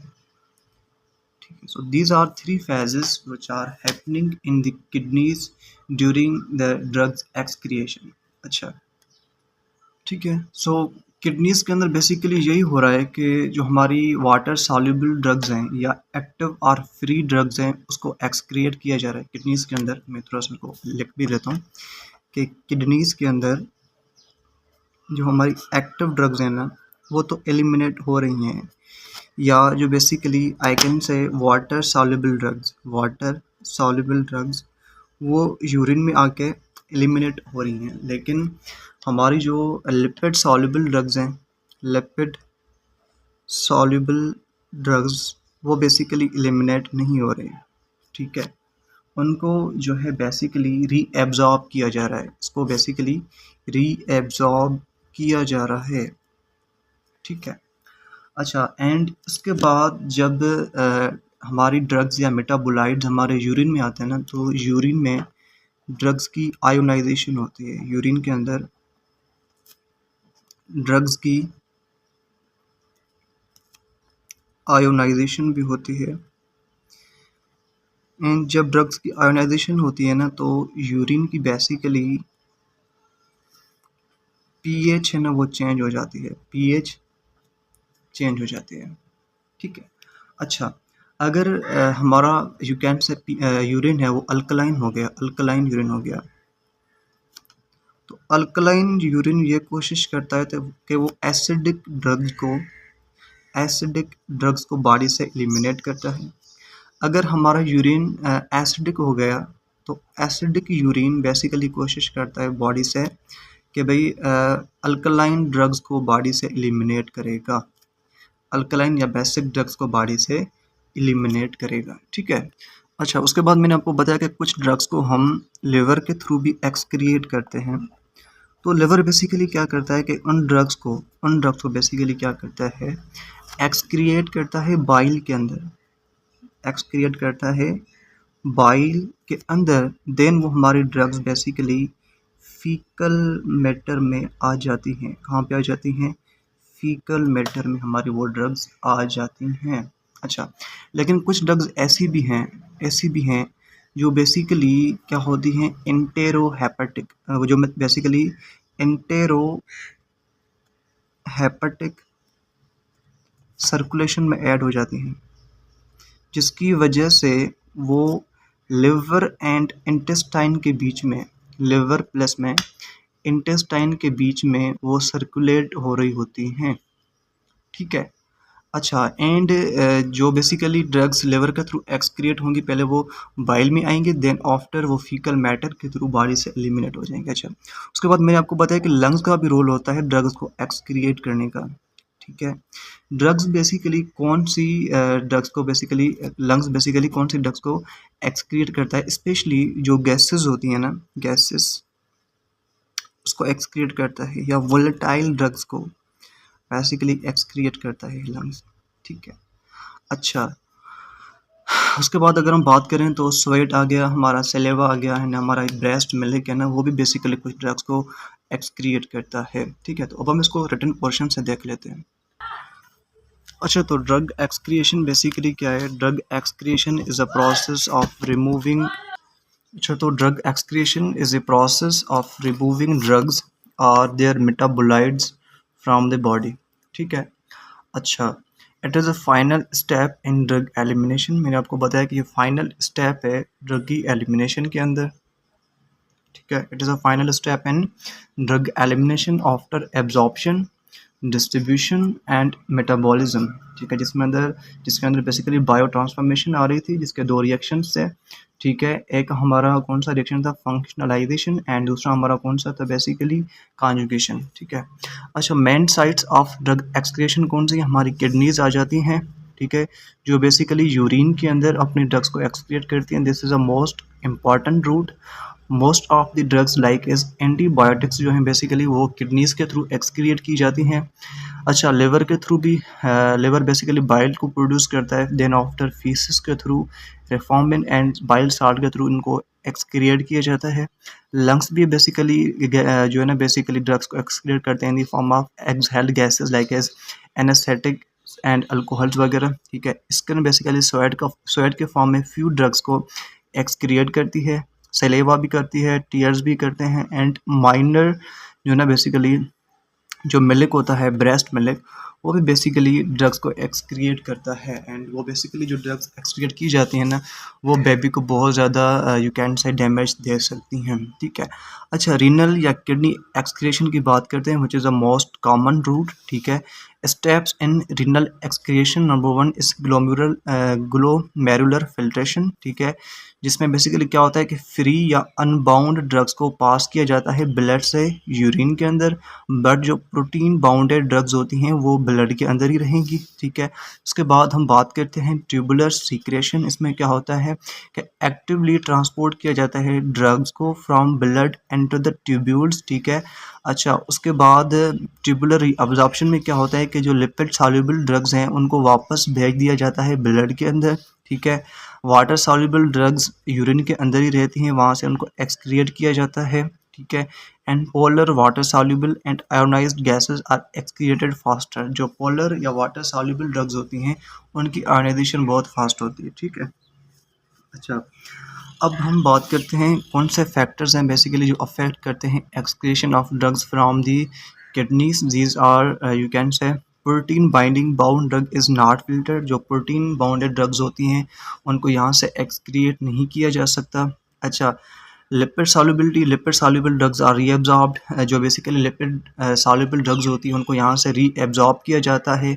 Ionized drugs stay in urine, या जो बेसिकली पोलर ड्रग्स होती हैं, वाटर सॉल्युबल ड्रग्स होती हैं, वो यूरिन के थ्रू यहाँ से एक्सक्रिएट हो जाएंगी, ठीक है। Urine pH can affect drug ionization and excretion rate. जो यूरिन की पीएच होती है ना, वो ड्रग्स को आयोनाइज कर सकती है एंड एक्सक्रिएशन रेट को चेंज कर सकती है। अच्छा, urine pH can be altered to speed up the drug excretion. जो अल्कलाइन यूरिन होता है वो बेसिकली एसिडिक ड्रग्स को एक्सक्रिएट करता है, लाइक एस्पिरिन, ठीक है।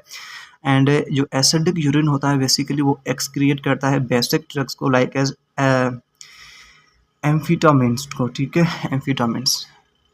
अच्छा, अब हम बात करते हैं बाइल और लिवर एक्सक्रिएशन के। लिवर से किस तरह से ड्रग्स को एक्सक्रिएट किया जाता है। Drugs are excreted in bile and passes into feces, ठीक है। Some drugs undergo enterohepatic circulation which are recycled between liver and intestine, ठीक है। इसका एग्जाम्पल रिफॉम्पिन एंड ओरल कॉन्ट्रासेप्टिव्स, ठीक है। अच्छा, पल्मोनरी या लंग एक्सक्रिएशन किस तरह से होती है कि drugs that are gases or volatile, उनको लंग्स के थ्रू एक्सहेल किया जाता है, ठीक है। Example anesthetic gases or alcohols, ठीक है। अच्छा, उसके बाद माइनर रूट्स कौन से होते हैं ड्रग्स की एक्सक्रिएशन के। These are sweat, saliva, breast milk which is important in breastfeeding movement। अच्छा, even small amount can be harmful to baby, especially tetracycline, ठीक है। अगर टेट्रासाइक्लिन एंटीबायोटिक एक्सक्रिएट हो गई ब्रेस्ट मिल्क के थ्रू तो वो बेबी को यू कैन से डैमेज दे सकती है, ठीक है।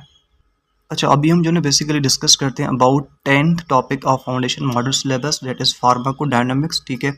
फार्माकोडायनामिक्स के बारे में पढ़ते हैं। अच्छा, so this is a very simple topic, ठीक है, तो इसको हम थोड़ा सा रीड करके एंड समझ लेते हैं, ठीक है। What is pharmacodynamics is a study of drugs, ठीक है। इसमें क्या पढ़ते हैं, what the drugs does the body, कि कोई ड्रग बॉडी के साथ क्या करती है, ये हम फार्माकोडायनामिक्स के अंदर पढ़ते हैं। ये एक्सप्लेन करती है हाउ ड्रग्स एक्ट, ड्रग किस तरह से एक्ट करती हैं। वेयर ड्रग्स एक्ट, ड्रग कहाँ पे एक्ट करती हैं। व्हाट अफेक्ट्स दे प्रोड्यूस, ठीक है, ठीक है। And how strong the affects our, ठीक है। ये चीज़ें हम फार्माकोडायनामिक्स के अंदर पढ़ते हैं। It includes mechanism of action, drug receptor interaction, dose response relationship, है भाई कितना डोज देना चाहिए एक स्पेसिफिक रिस्पॉन्स ऑफ ड्रग के लिए, ठीक है। Therapeutic and toxic effect means treated and toxic effect कौन से हैं ड्रग के, ये सारी चीज़ें हम फार्माकोडायनामिक्स के अंदर पढ़ते हैं, ठीक है। अच्छा, उसके बाद most drugs, main concept of pharmacodynamics का क्या है, तो most drugs act by binding to specific receptor in the body to produce an effect, ठीक है। मोस्ट ऑफ द ड्रग्स जो है ना वो बेसिकली रिसेप्टर के साथ बाइंड करती हैं एंड देन आफ्टर अपना रिस्पॉन्स जो है ना बेसिकली प्रोड्यूस करती हैं। अच्छा, ड्रग रिसेप्टर, तो व्हाट इज अ रिसेप्टर, ठीक है। A drug receptor is a specific protein on a cell surface or inside the cell that a drug binds to in order to produce its effect, ठीक है। अच्छा, जो receptor होता है ना वो एज ए लॉक काम करता है एंड जो ड्रग है वो एज ए की काम करता है, ठीक है। Types of drug receptor interaction, drug and receptor के बीच में किस तरह का इंटरेक्शन होता है, ठीक है। सबसे पहले एगोनिस्ट इंटरेक्शन, दूसरा एंटागोनिस्ट, ठीक है, तीसरा पार्शियल एगोनिस्ट, चौथा इनवर्स एगोनिस्ट। अच्छा, एगोनिस्ट इफेक्ट में क्या होता है कि जब ड्रग बाइंड करती है रिसेप्टर के साथ तो इट एक्टिवेट द रिसेप्टर, वो रिसेप्टर को बेसिकली एक्टिवेट करती है to produce a response, example adrenaline, ठीक है। अच्छा, एंटागोनिस्ट ड्रग जो बेसिकली जब बाइंड करती है रिसेप्टर के साथ does not activate the receptor, वो रिसेप्टर को एक्टिवेट नहीं करती but block other drugs are natural ligands, ठीक है। एग्जांपल प्रोप्रानोलोल, ठीक है। Partial agonist bind and activate but with less effect than agonist, ठीक है। ये बेसिकली रिसेप्टर को एक्टिवेट करती हैं बट लेस एक्सटेंट के ऊपर, ठीक है। Inverse agonist bind and produce opposite effect of agonist, ये ऐसी ड्रग्स होती हैं जो रिसेप्टर के साथ बाइंड करती हैं लेकिन एगोनिस्ट से बिल्कुल ऑपोजिट इफेक्ट जो है ना बेसिकली शो करती हैं, ठीक है। अच्छा, अब हम बात करते हैं टाइप्स ऑफ रिसेप्टर के रिसेप्टर किस टाइप के होते हैं जिनके साथ हमारी ड्रग बाइंड करती है। तो receptor can be ion channel linked, G protein coupled receptor, enzyme linked receptor, ठीक है। अच्छा, sorry, these are types of drug, ठीक है। अच्छा, और drug can be ion linked, ion channel linked drug, G protein coupled drugs, ठीक है। Enzyme linked drugs, ठीक है। इंट्रा सेलुलर ड्रग्स या जिनको हम न्यूक्लियर ड्रग्स भी बोलते हैं। अच्छा, जो आयन चैनल लिंक्ड ड्रग्स होती हैं दे ओपन और ब्लॉक आयन फ्लो, जो आयन लिंक्ड ड्रग्स होती हैं जो वो आयन के फ्लो को या तो ओपन करती हैं या ब्लॉक करती हैं, ठीक है। एग्जाम्पल कौन सा हो गया, गाबा हो गया, निकोटिनिक रिसेप्टर, ठीक है। अच्छा, जी प्रोटीन कपल्ड जो ड्रग्स होती हैं वो एक्टिवेट करती हैं सेकंड मैसेंजर को, ठीक है। एड्रीनर्जिक, इसका एग्जांपल कौन सा रिसेप्टर, म्यूस्कारेनिक, ठीक है। अच्छा, एंजाइम लिंक्ड जो ड्रग्स होती हैं दे एक्टिवेट एंजाइम लाइक कौन से एंजाइम, टायरोसिन काइनेज को, ठीक है। एग्जांपल इंसुलिन रिसेप्टर, ठीक है। इंट्रासेलुलर या nuclear drugs enter the cell and affect the DNA और जीन एक्सप्रेशन, ठीक है। एग्जाम्पल स्टीरॉइड हार्मोन्स और कॉर्टिसोल, ठीक है। अब हम बात करते हैं डोज रिस्पॉन्स रिलेशनशिप की। It shows how the dose of a drug is related to the intensity of its effect, ठीक है।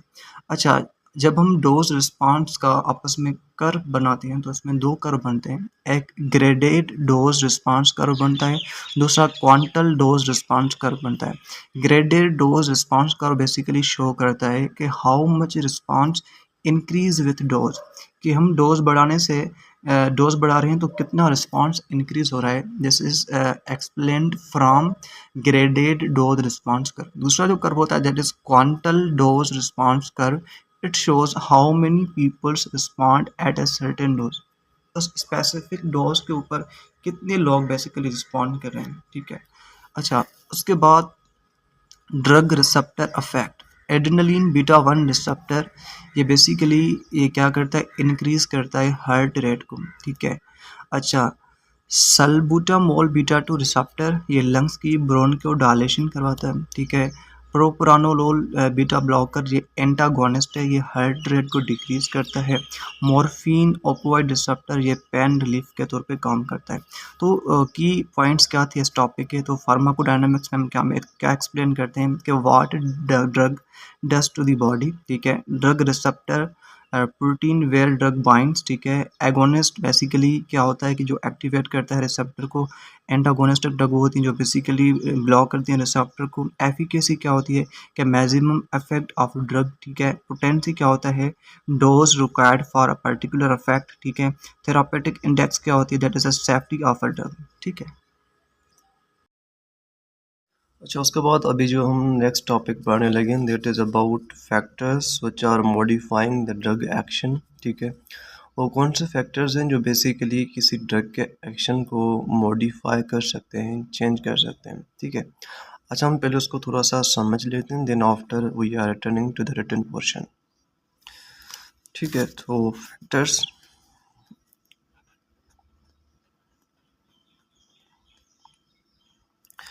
व्हिच मॉडिफाइंग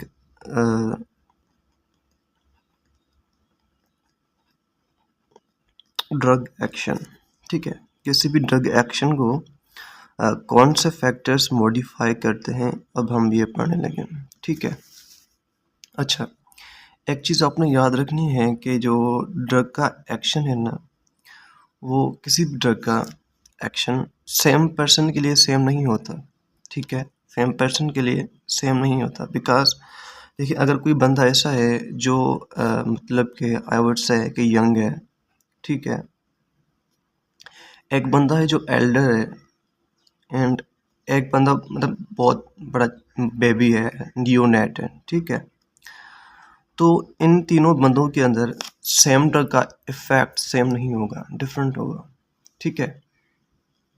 अच्छा, उसके बाद अगर हम बात करें कोई बंदा ऐसा है जिसको लिवर की डिज़ीज़ है, लिवर की डिज़ीज़ है या किडनी की डिज़ीज़ है, तो सेम ड्रग जो है ना एक नॉर्मल बंदे के कंपैरिजन में इनमें अपना एक्शन डिफरेंट शो करेगी, ठीक है? यूजुअली स्लो शो करेगी बिकॉज मेटाबॉलिज्म स्लो हो जाएगा, ठीक है? या एक ऐसा बंदा है जो स्मोकिंग करता है एंड एक ऐसा बंदा है जो स्मोकिंग नहीं करता, तो दोनों के अंदर सेम ड्रग डिफरेंट तरीके से बिहेव करेगी बिकॉज स्मोकिंग से जो है ना बेसिकली ड्रग मेटाबॉलिज्म फास्ट होता है, ठीक है? तो बेसिकली कुछ फैक्टर्स होते हैं जो बेसिकली ड्रग के एक्शन को मॉडिफाई करते हैं, सेम ड्रग के एक्शन को, ठीक है? तो सबसे पहले हम बात करते हैं body weight and body size की। Body weight and body size की, ठीक है? अच्छा, जब हम किसी भी ड्रग का डोज लेते हैं ना, डोज बनाते हैं, वो हम कैलकुलेट करते हैं उसके वेट के अकॉर्डिंग। वेट के अकॉर्डिंग हम जो है ना बेसिकली उस बंदे के लिए हम नॉर्मली एक डोज सजेस्ट करते हैं, बट जो बंदे you can say lower weight होते हैं, अंडर वेट होते हैं, इनका वेट बहुत कम होता है या बहुत छोटे होते हैं, न्यू नेट्स होते हैं, या जो बंदे ओवरवेट होते हैं, तो इनके लिए हमें डोज डिफरेंट रखना पड़ता है and we should go for dose adjustment, ठीक है? इनके लिए हमें डोज फिर एडजस्ट करना पड़ेगा, ठीक है? क्योंकि इनका वेट नॉर्मल से डिफरेंट है, तो इनको हम सेम डोज नहीं दे सकते जो हम एक नॉर्मल एडल्ट बंदे को दे सकते हैं। अच्छा, उसके बाद जो है ना बेसिकली सेक्स डिफरेंस भी आ जाता है। सेक्स डिफरेंस के मेल्स एंड फीमेल्स के अंदर सेम ड्रग सेम पैटर्न में काम नहीं करती बिकॉज ऑफ हार्मोनल डिफरेंस की वजह से मेल्स एंड फीमेल्स में जो ड्रग का मेटाबॉलिज्म है ना वो सेम नहीं होता, वो एक दूसरे से डिफरेंट होता है, ठीक है? क्योंकि हार्मोन में जो है ना बेसिकली वो ड्रग के मेटाबॉलिज्म को बहुत ज़्यादा अफेक्ट करता है। स्पेशली अगर फीमेल्स में प्रेगनेंसी की बात करें, तो प्रेगनेंसी में जो हम बेसिकली मेडिकेशन रिकमेंड करते हैं ना वो टोटली डिफरेंट करते हैं। एक नॉर्मल जो बंदे को नॉर्मल फीमेल को मेडिसिन देते हैं at the time of pregnancy हम वो नहीं दे सकते, ठीक है? स्पेशली टेट्रासाइक्लिन है तो ये तो हम बिल्कुल नहीं दे सकते, या बहुत सारी एंटीबायोटिक्स होती हैं जो हम बेसिकली ड्यूरिंग प्रेगनेंसी नहीं देते। अगर हम टेट्रासाइक्लिन किसी प्रेग्नेंट वुमेन को देंगे ना तो उसका जो बेबी होगा उसमें प्रॉपर बोन डेवलपमेंट नहीं होगी। साथ में अगर हम बात करें तो उस बेबी के जो टीथ हैं वो डिस्कलराइज हो जाएंगे। तो इट मीन्स दैट कि जब एक वुमेन प्रेग्नेंट होती है तो जो ड्रग्स का मार्जिन है वो कम्प्लीटली पैटर्न ही चेंज हो जाता है, ठीक है?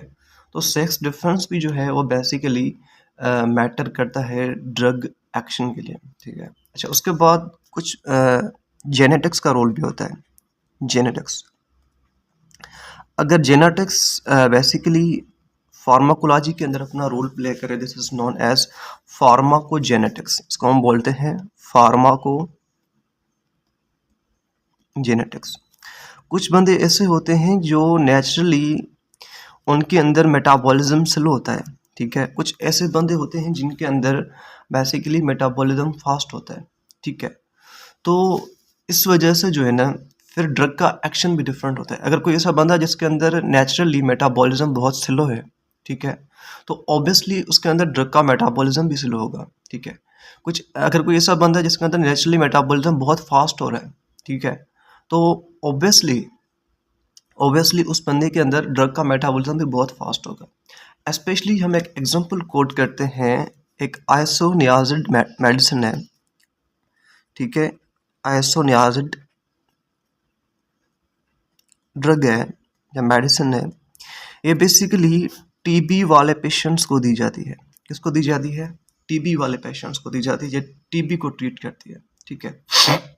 अच्छा, तो इसमें बेसिकली क्या होता है, जब ये ड्रग मेटाबोलाइज होती है ना, तो इसमें बेसिकली लिवर के अंदर आपको पता है कि 2 रिएक्शंस हो रहे थे ड्रग मेटाबॉलिज्म में। एक हो रहा था, आपको पता होगा, फंक्शनलाइजेशन एंड दूसरा हो रहा था कंजुगेशन। ये दो प्रोसेस लाजमी होंगे ड्यूरिंग ड्रग मेटाबॉलिज्म, ठीक है। जब भी किसी बॉडी के अंदर ड्रग ने मेटाबोलाइज होना है, तो पहले उस ड्रग के साथ फंक्शनलाइजेशन का रिएक्शन होगा, देन आफ्टर कॉन्जुगेशन। इसको हम फेज 1 रिएक्शन बोल रहे थे, इसको हम फेज 2 रिएक्शन बोल रहे थे। अच्छा, कुछ ऐसे बंदे होते हैं जिनके अंदर बेसिकली कॉन्जुगेशन रिएक्शन सही नहीं होता है, उनके अंदर जो एसिटाइल ट्रांसफरेज है, आपको पता है कि कॉन्जुगेशन रिएक्शन के अंदर जो ट्रांसफरेज एंजाइम है वो काम करता है। तो कुछ बंदे ऐसे होते हैं जो बेसिकली जिनके अंदर एसिटाइल ट्रांसफरेज एंजाइम सही काम नहीं करता या स्लो काम करता है, उनको हम बोलते हैं स्लो एसिटाइलेटर्स। क्या बोलते हैं? स्लो एसिटाइलेटर्स। एंड कुछ ऐसे बंदे होते हैं जिनके अंदर एन एसिटाइल ट्रांसफरेज बहुत फास्टली काम करता है, उन बंदों को हम बोलते हैं फास्ट एसिटाइलेटर्स। फास्ट एसिटाइलेटर्स, ठीक है। अब बंदों का स्टेटस ही चेंज हो गया। तो जो स्लो एसिटाइलेटर्स होंगे, तो उनके अंदर ऑब्वियसली आइसोनियाजिड का मेटाबॉलिज्म बहुत स्लो होगा, लेकिन जो फास्ट एसिटाइलेटर्स होंगे, उनके अंदर आइसोनियाजिड का बेसिकली मेटाबॉलिज्म फास्ट होगा। इट मीन्स दैट कि जेनेटिक्स का भी रोल होता है कि भाई बंदा क्या वो स्लो मेटाबॉलिज्म कर रहा है या फास्ट मेटाबॉलिज्म कर रहा है, ये चीज़ भी मैटर करती है, ठीक है। अच्छा, ड्रग का action basically route of administration पे भी डिपेंड करता है, रूट ऑफ एडमिनिस्ट्रेशन पे भी डिपेंड करते हैं, ठीक है। मैं आपको बताया था कि अगर हम कोई ड्रग बेसिकली इंट्रावीनस पाथ से देते हैं, इंट्रावीनस पाथ से देते हैं, तो इसकी कोई एब्जॉर्प्शन नहीं होती, बिकॉज वो डायरेक्ट ब्लड में चली जाती है। एंड मैंने आपको बताया था कि ऐसी ड्रग्स बहुत फास्ट एक्शन शो करती हैं, बहुत फास्ट एक्शन शो करती हैं। इन ड्रग्स के साथ कोई फर्स्ट पास मेटाबॉलिज्म नहीं होता, बिकॉज ये ड्रग्स लिवर के पास नहीं जाते। लेकिन अगर कोई ड्रग हम जीआईटी के थ्रू दे रहे हैं, आइदर वो हम अपने यू कैन से ओरल पाथ से दे रहे हैं या अंडर द टंग दे रहे हैं, ठीक है, या उनको हम अपनी चीक्स के अंदर रख रहे हैं, या इवन दो हम वो ड्रग एनल पाथ के थ्रू दे रहे हैं या रेक्टल पाथ के थ्रू दे रहे हैं, तो ऐसी ड्रग की एब्जॉर्प्शन स्लो होती है, ऐसी ड्रग की एब्जॉर्प्शन स्लो होती है, बिकॉज ऐसी ड्रग्स ने फर्स्ट पास मेटाबॉलिज्म से गुजरना होता है। मैंने आपको बताया था फर्स्ट पास मेटाबॉलिज्म में क्या होता है कि ड्रग जो है ना बेसिकली वो लिवर के पास जाती है। किसके पास जाती है? लिवर के पास जाती है। लिवर क्या करता है? लिवर बेसिकली उस ड्रग का कुछ हिस्सा इनएक्टिव कर देता है। अगर लिवर किसी ड्रग का कुछ ऐसा इनएक्टिव कर दे, this is known as first pass metabolism, ठीक है। तो अगर हम रूट ऑफ एडमिनिस्ट्रेशन चेंज कर रहे हैं, तो बेसिकली ड्रग का एक्शन भी चेंज हो रहा है, मॉडिफाई हो रहा है। अच्छा, उसके बाद सिर्फ रूट ऑफ एडमिनिस्ट्रेशन डिपेंड नहीं करता, साथ में टाइम ऑफ एडमिनिस्ट्रेशन भी डिपेंड करता है। टाइम ऑफ एडमिनिस्ट्रेशन भी डिपेंड करता है, ठीक है। अच्छा, जब भी हमें कोई डॉक्टर मेडिसिन देता है तो वो प्रिस्क्राइब करता है कि भाई you should take this medicine at a day time, you should take this medicine at a night time, because हर ड्रग का अपना टाइम होता है, यू कैन से मेटाबोलाइज होने के लिए, ठीक है। स्पेशली जो हम कॉर्टिकोस्टेरॉइड्स देते हैं, corticosteroids most of the time ये हम डे के टाइम पे यूज़ करते हैं, डे के टाइम यूज़ करते हैं, ठीक है। इनको नाइट के टाइम नहीं यूज़ करना चाहिए, क्योंकि कॉर्टिकोस्टेरॉइड जो मेडिसिन होती हैं इनका किडनी के ऊपर बहुत ज़्यादा इम्पैक्ट होता है, बहुत ज़्यादा। एंड नाइट के टाइम पे हम बेसिकली पानी वगैरह बहुत कम पीते हैं ना, ठीक है। हम 8 घंटा 10 घंटा सो जाते हैं कंटिन्यूसली, हम कोई वाटर इनटेक नहीं करते, तो हमारा फिल्ट्रेशन रेट स्लो हो जाता है। तो इसकी वजह से जो कॉर्टिकोस्टेरॉइड्स होते हैं ना, तो उनका फिर किडनी के ऊपर बहुत ज़्यादा इफेक्ट होता है। तो दैट्स वाई जो है ना हम कॉर्टिकोस्टेरॉइड को डे के टाइम पे यूज़ करते हैं, बिकॉज डे के टाइम पे फिर जो है ना बेसिकली हम पानी वगैरह पीते हैं, ठीक है, कोई और ड्रिंक वगैरह लेते हैं तो फिल्ट्रेशन रेट हमारा मेंटेन हो जाता है। देन आफ्टर क्या होता है कि कॉर्टिकोस्टेरॉइड्स का किडनी के ऊपर इतना अफेक्ट नहीं होता। एक नॉर्मली तो कॉर्टिकोस्टेरॉइड्स किसी बंदे को नहीं लेने चाहिए, लेकिन अगर इमरजेंसी की कंडीशन में कॉर्टिकोस्टेरॉइड ले रहा है तो वो they should take these corticosteroid at a day time, ठीक है। अच्छा, उसके बाद बेसिकली बंदों की जो पैथोलॉजिकल स्टेट है वो भी मैटर करती है। ये चीज़ मैंने आपको पहले भी बताई कि अगर कोई बंदा जिसको अंदर लिवर की डिजीज़ है, तो ऑब्वियसली अगर लिवर में डिजीज़ होगी तो लिवर में जो बेसिकली बायो ट्रांसफॉर्मेशन वाला रिएक्शन हो रहा था वो भी अफेक्ट होगा ना, ठीक है। जो फंक्शनलाइजेशन एंड कॉन्जुगेशन वाला रिएक्शन हो रहा था वो भी अफेक्ट होगा, उसके एंजाइम्स अफेक्ट होंगे। तो जो मेटाबॉलिज्म है ओवरऑल जो मेटाबॉलिज्म है वो मेटाबॉलिज्म स्लो हो जाएगा। या किसी बंदे को किडनीज का इशू है, किसी बंदे को बेसिकली किडनीज का इशू है, तो इसके साथ भी बेसिकली उसका भी ड्रग मेटाबॉलिज्म स्लो हो जाएगा। मींस अगर कोई बंदा पैथोलॉजिकल स्टेट में चल रहा है तो उसके साथ भी ये होगा कि ड्रग एक्शन डिफरेंट हो जाएगा, ठीक है। So that was all about drug factors which were modifying the drug action, ठीक है। तो अभी हम इसको जो है ना थोड़ा सा रिटन पोर्शन से देख लेते हैं। अच्छा, factors which are modifying the drug action can vary from person to person due to many internal and external factors. Understanding these factors help in proper dose adjustment and safe drug using in clinical practice, ठीक है। अच्छा, सबसे पहले जो factor आ जाता है that is body weight and body size. अच्छा, drug dose is usually calculated per body weight. हम बॉडी के वेट के अकॉर्डिंग किसी भी ड्रग का जो डोज है ना वो फिर सजेस्ट करते हैं। अच्छा, obese and under weight patients में नीड डोज एडजस्टमेंट। अगर कोई बंदा ओबेस है तो ऑब्वियसली उसको डोज ज़्यादा देना चाहिए। अगर कोई बंदा अंडर वेट है तो उसको जो है ना बेसिकली डोज कम देना चाहिए, ठीक है। अच्छा, अ हेवियर पर्सन में need a higher dose for the same effect. अच्छा, उसके बाद एज भी मैटर करती है। मैंने आपको बताया कि जो नियोनेट्स होते हैं, new borns have immature liver and kidneys. जो नियोनेट्स होते हैं ना उनका जो लिवर और किडनीज होते हैं वो बेसिकली इमेच्योर होते हैं, वो कम्प्लीटली मैच्योर नहीं होते हैं। तो उनके अंदर मेटाबॉलिज्म एंड ड्रग एक्सक्रिएशन फिर वो स्लो हो जाएगी एंड उनके अंदर अक्यूमुलेट होना स्टार्ट हो जाएगी।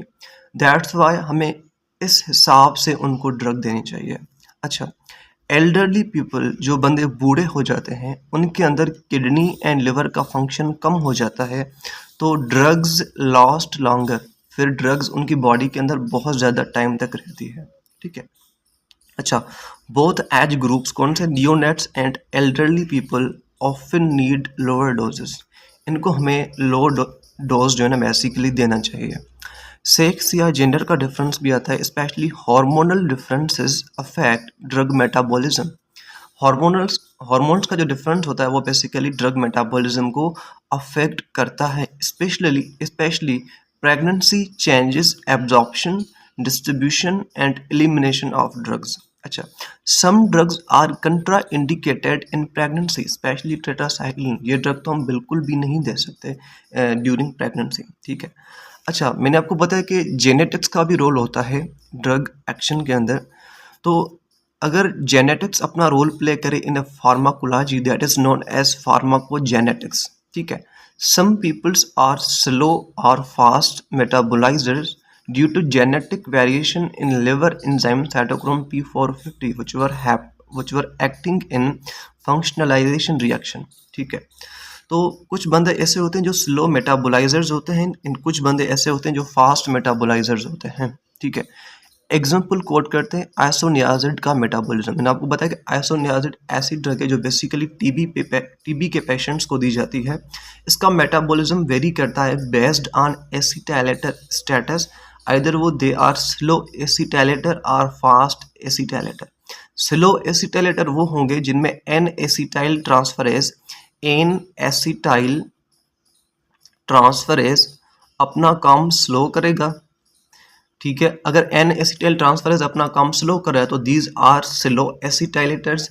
अगर किसी बंदे के अंदर एन एसिटाइल ट्रांसफरेज अपना एक्शन फास्ट शो कर रहा है तो दीज आर फास्ट एसिटाइलेटर्स। अच्छा, रूट ऑफ एडमिनिस्ट्रेशन भी डिपेंड करती है, ठीक है। Affect onset intensity and duration of action, ठीक है।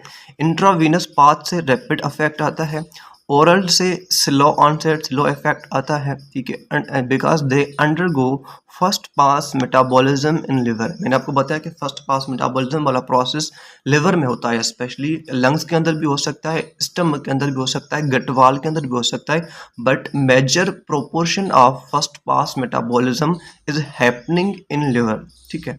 अच्छा, time of administration, some drugs are affected by food. कुछ ऐसी ड्रग्स होती हैं जिनका फूड के साथ बेसिकली बहुत ज़्यादा अफेक्ट होता है, ठीक है। Specially tetracycline is less absorbed with milk. Tetracycline अगर हम मेडिसिन ले रहे हैं, ठीक है, तो वो हम मिल्क के साथ नहीं ले सकते, ठीक है।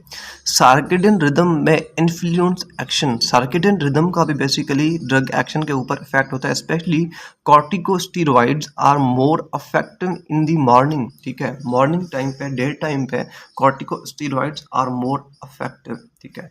अच्छा, उसके बाद पेशेंट की जो पैथोलॉजिकल स्टैट है ये भी ड्रग के एक्शन को मॉडिफाई करती है। अगर किसी बंदे को लिवर की डिजीज़ है तो लिवर के अंदर जो मेटाबॉलिज्म हो रहा था दैट इज स्लोड, वो मेटाबॉलिज्म स्लो हो जाएगा, तो इट इंक्रीजेस ड्रग एक्शन और ड्रग टॉक्सिसिटी, ठीक है। अच्छा, किडनी के अंदर अगर डिजीज़ हो गई तो एक्सक्रिएशन वाला प्रोसेस स्लो हो जाएगा, जो because kidney was helping in drug excretion, ठीक है। ड्रग एक्सक्रिएशन में जो मोस्ट कॉमन रूट था दैट वर किडनीज, ठीक है। तो अगर किडनीज के अंदर एक्सक्रिएशन कम होगी तो ड्रग वो जो है ना बेसिकली बॉडी के अंदर एक्यूमुलेट होना स्टार्ट हो जाएगी, ठीक है। अच्छा, किसी बंदे के अंदर हार्ट फेल्योर वाली कंडीशन जनरेट हो चुकी है तो ब्लड फ्लो कम हो जाएगा, तो डिलेड ड्रग डिस्ट्रीब्यूशन, फिर जो ड्रग डिस्ट्रीब्यूशन है वो भी स्लो हो जाएगी, ठीक है। अच्छा, टॉलरेंस पे डिपेंड करती है। टॉलरेंस बेसिकली क्या होता है कि अगर किसी ड्रग का इफेक्ट किसी बंदे के अंदर कम हो जाए, ड्रग इफेक्ट स्लो हो जाए किसी भी ड्रग का बॉडी के अंदर, this is known as drug tolerance, this is known as drug tolerance. अच्छा, ये क्यों होती है? बिकॉज जब हम रिपीटेडली कोई मेडिसिन लेते हैं ना, तो रिपीटेडली मेडिसिन लेने से उस ड्रग का जो अफेक्ट होता है बॉडी के अंदर डे बाय डे वो कम हो जाता है, स्पेशली एंटीबायोटिक्स का। एंटीबायोटिक्स के साथ ये इशू बहुत होता है, ठीक है। तो अच्छा, repeated use of a drug may reduce its effect, higher doses are required to get the same effect, ठीक है। अच्छा, types of tolerance, it could be natural tolerance और acquired टॉलरेंस, ठीक है। Natural tolerance, innate insensitivity, and acquired tolerance after repeated use, ठीक है। अच्छा, cross tolerance क्या होती है? That is tolerance to similar drugs, ठीक है। जब हम सेम ड्रग रिपीट कर रहे हैं एंड उसका एक्शन फिर बॉडी में नहीं हो रहा, that is known as cross tolerance. अच्छा, कुछ और फैक्टर्स भी हैं जिस तरह से ड्रग इंटरेक्शन है, ठीक है, जो बेसिकली ड्रग एक्शन में अपना रोल प्ले करती हैं। ड्रग इंटरेक्शन, ठीक है। जब हम मल्टीपल मेडिसिन लेते हैं तो समटाइम क्या होता है कि एक ड्रग दूसरी ड्रग का जो एक्शन है वो मॉडिफाई कर देती है, दैट इज नोन एज साइनर्जिज्म, ठीक है, साइनर्जिज्म, ठीक है। जब एक ड्रग दूसरी ड्रग का एक्शन एलिवेट कर ले, इंक्रीज कर ले, मतलब बहुत ज़्यादा एक्सटेंट तक इंक्रीज कर ले, this is known as synergism. Especially अगर हम बात करते हैं तो अल्कोहल एंड बेंजोडायाजेपिन, बेसिकली इनका जो कंबाइंड इफेक्ट है ना बहुत ज़्यादा बढ़ जाता है, ठीक है। समटाइम होता है एंटागोनिज्म। इसमें क्या होता है कि एक ड्रग के साथ जब हम दूसरी ड्रग लेते हैं ना तो उसका इफेक्ट कम हो जाता है। अच्छा, साइनर्जिज्म का एक एग्जांपल ये भी हो सकता है जब हम एंटी डिप्रेसेंट के साथ मल्टीविटामिन्स लेते हैं। मल्टीविटामिन्स किसी भी ग्रुप की हो सकती है, मल्टी बायोंटा हो सकती है, ठीक है, बायोडेक्स हो सकती है, ठीक है। तो जब भी हम एंटी डिप्रेसेंट के साथ मल्टीविटामिन टेबलेट्स लेते हैं तो इससे जो है ना बेसिकली एंटी डिप्रेसेंट बहुत अच्छे से काम करती हैं। दिस इज सैनर्जिज्म, ठीक है। अच्छा, एंटागोनिज्म में बेसिकली क्या होता है कि एक ड्रग जब दूसरी ड्रग के साथ मिलती है तो उसका अफेक्ट कम कर देती है, ठीक है। अच्छा, स्पेशली स्पेशली अगर हम बात करते हैं जो हम एंटी डिप्रेशन लेते हैं, एंटी डिप्रेसेंट लेते हैं। अच्छा, एंटी डिप्रेशन का एग्जांपल मैं इसलिए कोट करता हूँ कि बिकॉज जिस बुक से मैंने ये इन्फॉर्मेशन कलेक्ट की थी वहाँ पे एंटी डिप्रेशन का, एंटी कन्वर्जेंट ड्रग्स का, एपिलेप्सी वाली ड्रग्स का बहुत ज़्यादा एग्जांपल था। That's why I am quoting the example of this one, ठीक है। जब हम एंटी डिप्रेसेंट के साथ बेसिकली जिंकजो बायलोबा की प्रोडक्ट्स को यूज़ करते हैं, जिंकजो बायलोबा प्रोडक्ट, ठीक है। अच्छा, जब हम antidepressant and ginkgo biloba product साथ में यूज़ करते हैं ना तो इससे क्या होता है कि एंटी डिप्रेसेंट अपना काम नहीं करती। देखें, एंटी डिप्रेसेंट बॉडी में क्या डिप्रेशन को ख़त्म करती है, एंग्जाइटी को ख़त्म करती हैं, sometime OCD obsessive compulsive disorder को ख़त्म कर सकती है। लेकिन इसके साथ अगर हम जिंकजो बायलोबा की प्रोडक्ट को यूज़ करेंगे, जिस तरह से मेमराइट एक्स सिरप होती है या जिंक्स गिल्स आती है, ठीक है। तो जो जिंकजो बायलोबा प्रोडक्ट है ना, ये बेसिकली क्या करती है, ये बेसिकली हमारी मेमोरी को बूस्ट अप करती है, ठीक है। मेमोरी को बूस्ट अप करती है। जब किसी बंदे को मेमोरी लॉस हो जाए तो they should use a product of ginkgo biloba. ये बेसिकली मेमोरी को बूस्ट करती है, साथ में ब्लड फ्लो को बेटर बनाती है, ब्लड फ्लो को बेटर बनाती है, ठीक है। उसके अलावा रिप्रोडक्टिव ऑर्गन्स के अंदर ब्लड फ्लो को बहुत ज़्यादा इंक्रीज करती है, जिसकी वजह से आपके जो जेनिटल्स होंगे ना, they acquire a hard erection after using ginkgo biloba, क्योंकि जिंकजो बायलोबा रिप्रोडक्टिव पार्ट्स के तरफ जो है ना बहुत ज़्यादा ब्लड फ्लो को इंक्रीज कर देता है, ठीक है। अच्छा, तो एंटी डिप्रेसेंट एंड जिंकजो बायलोबा अगर हम साथ यूज़ करते हैं ना तो दोनों का इफेक्ट कम हो जाता है, स्पेशली एंटी डिप्रेशन का इफेक्ट तो कम हो जाता है। ये तो अपना एक्शन करेगा लेकिन इसका कम हो जाएगा। क्यों? बिकॉज क्या होता है कि जिंकजो बायलोबा का प्राइमरी रोल होता है मेमोरी को बूस्टअप करना, लेकिन एंटी डिप्रेशन जो भी मेडिसिन होती है ना, अगर हम फ्लोक्सिटिन ले रहे हैं, पैरोक्सिटिन ले रहे हैं, पैक्सिल ले रहे हैं, ठीक है, डेप्रिकॉप ले रहे हैं, तो एंटी डिप्रेसेंट हमेशा मेमोरी लॉस करती है। क्या करती है? मेमोरी का लॉस, ठीक है। मतलब बहुत प्रोलॉन्ग्ड ड्यूरेशन के बाद मेमोरी लॉस होता है। ऐसा नहीं है कि हम एंटी डिप्रेसेंट आज लेंगे तो दूसरे दिन हमारा मेमोरी लॉस हो जाएगा, नहीं। अगर हम प्रोलॉन्ग टाइम के लिए 2-3 सालों से हम एंटी डिप्रेसेंट ले रहे हैं तो एंटी डिप्रेसेंट हमारी मेमोरी को लॉस करती है, स्पेशली शॉर्ट टर्म मेमोरी को, ठीक है। तो लेकिन ये तो शॉर्ट टर्म मेमोरी को इंक्रीज करती है, तो दैट्स वाई दोनों का इफेक्ट बेसिकली रिड्यूस हो जाता है। That's why this is known as antagonism, ठीक है। तो ड्रग इंटरेक्शन में बहुत मैटर करता है। व्हेन 2 और मोर ड्रग्स आर टेकन टुगेदर, ठीक है, तो वो भी एक दूसरे का इफेक्ट या तो एलिवेट कर देती हैं या वो इसको डिक्रीज कर देती हैं। साइनर्जिज्म में क्या होता है कि combined effect is greater. Antagonism में क्या होता है कि one drug reduces the effect of another, ठीक है। साइकोलॉजिकल स्टेट भी होती है जिसको हम प्लेसिबो इफेक्ट भी बोलते हैं। Patients believe in treatment can alter response. Sometime कुछ बंदे ऐसे होते हैं जो स्पेशली जो ओसीडी के पेशेंट्स होते हैं ना, ठीक है, तो उनको अगर प्रॉपर्ली ऐसा समझाया जाए, उनको थेरापी दी जाए कि भाई आप सही हो जाओगे, इस मेडिसिन का आपके ऊपर बहुत ज़्यादा इफेक्ट होगा, ठीक है, आप सही हो चुके हो, ठीक है, तो वो बंदे जो है ना वो रिलीफ फील करते हैं, कंफर्टेबल फील करते हैं, बिकॉज उनके साथ बेसिकली साइकोलॉजिकल इशू होता है। समटाइम कुछ ऐसे बंदे होते हैं जो रिपीटेडली डॉक्टर के पास जाते हैं कि डॉक्टर साहब मेरे साथ ये भी इशू है, ये भी इशू है। बेसिकली उनके साथ कोई इतना बड़ा इशू होता भी नहीं है, ठीक है, because they are suffering from psychological state, ठीक है। तो उनके लिए जो है ना हम बेसिकली साइकोलॉजिकल थेरापी बहुत ज़्यादा मैटर करती है। ऐसा नहीं कि हमने उनको बहुत ज़्यादा मेडिसिन देनी है, ड्रग्स देनी है, नहीं, उनकी साइकोलॉजिकल थेरापी करनी है, ठीक है। अच्छा, उसके बाद एनवायरमेंटल फैक्टर जो है ना वो भी बेसिकली अपना रोल प्ले करते हैं, specially temperature, stress, diet, smoking, alcohol affect drug metabolism. Specially smoking induces the liver enzyme faster metabolism of some drugs. कुछ ऐसी ड्रग्स होती हैं स्मोकिंग की वजह से उनका जो मेटाबॉलिज्म है ना वो फास्ट हो जाता है, ठीक है। उसके बाद टॉलरेंस वर्सेस रेजिस्टेंस, उनका कंपैरिजन दिया गया है। टॉलरेंस क्या है? The reduced effect of a drug in the same person after repeated use. Repeatedly use करने के बाद किसी ड्रग का बॉडी के अंदर इफेक्ट कम हो जाए, this is not as tolerance, ठीक है। रेजिस्टेंस क्या होती है? Microorganisms ability to resist antimicrobial drugs, specially antibiotics. Antibiotics के अगेंस्ट हमेशा जो बेसिकली जो है ना एंटी माइक्रोबियल रेजिस्टेंस जनरेट होती है, ठीक है। अच्छा, उसके बाद जो हमारी नेक्स्ट टॉपिक है that is adverse drug reaction.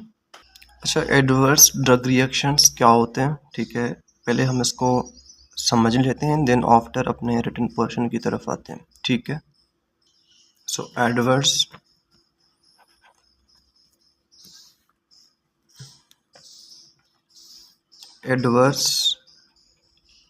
Drug reactions, ठीक है। अच्छा, देखिए समटाइम ये होता है कि हम कोई मेडिसिन अपने ट्रीटमेंट के लिए, अपनी बेटरमेंट के लिए हम इस्तेमाल कर रहे होते हैं, ठीक है।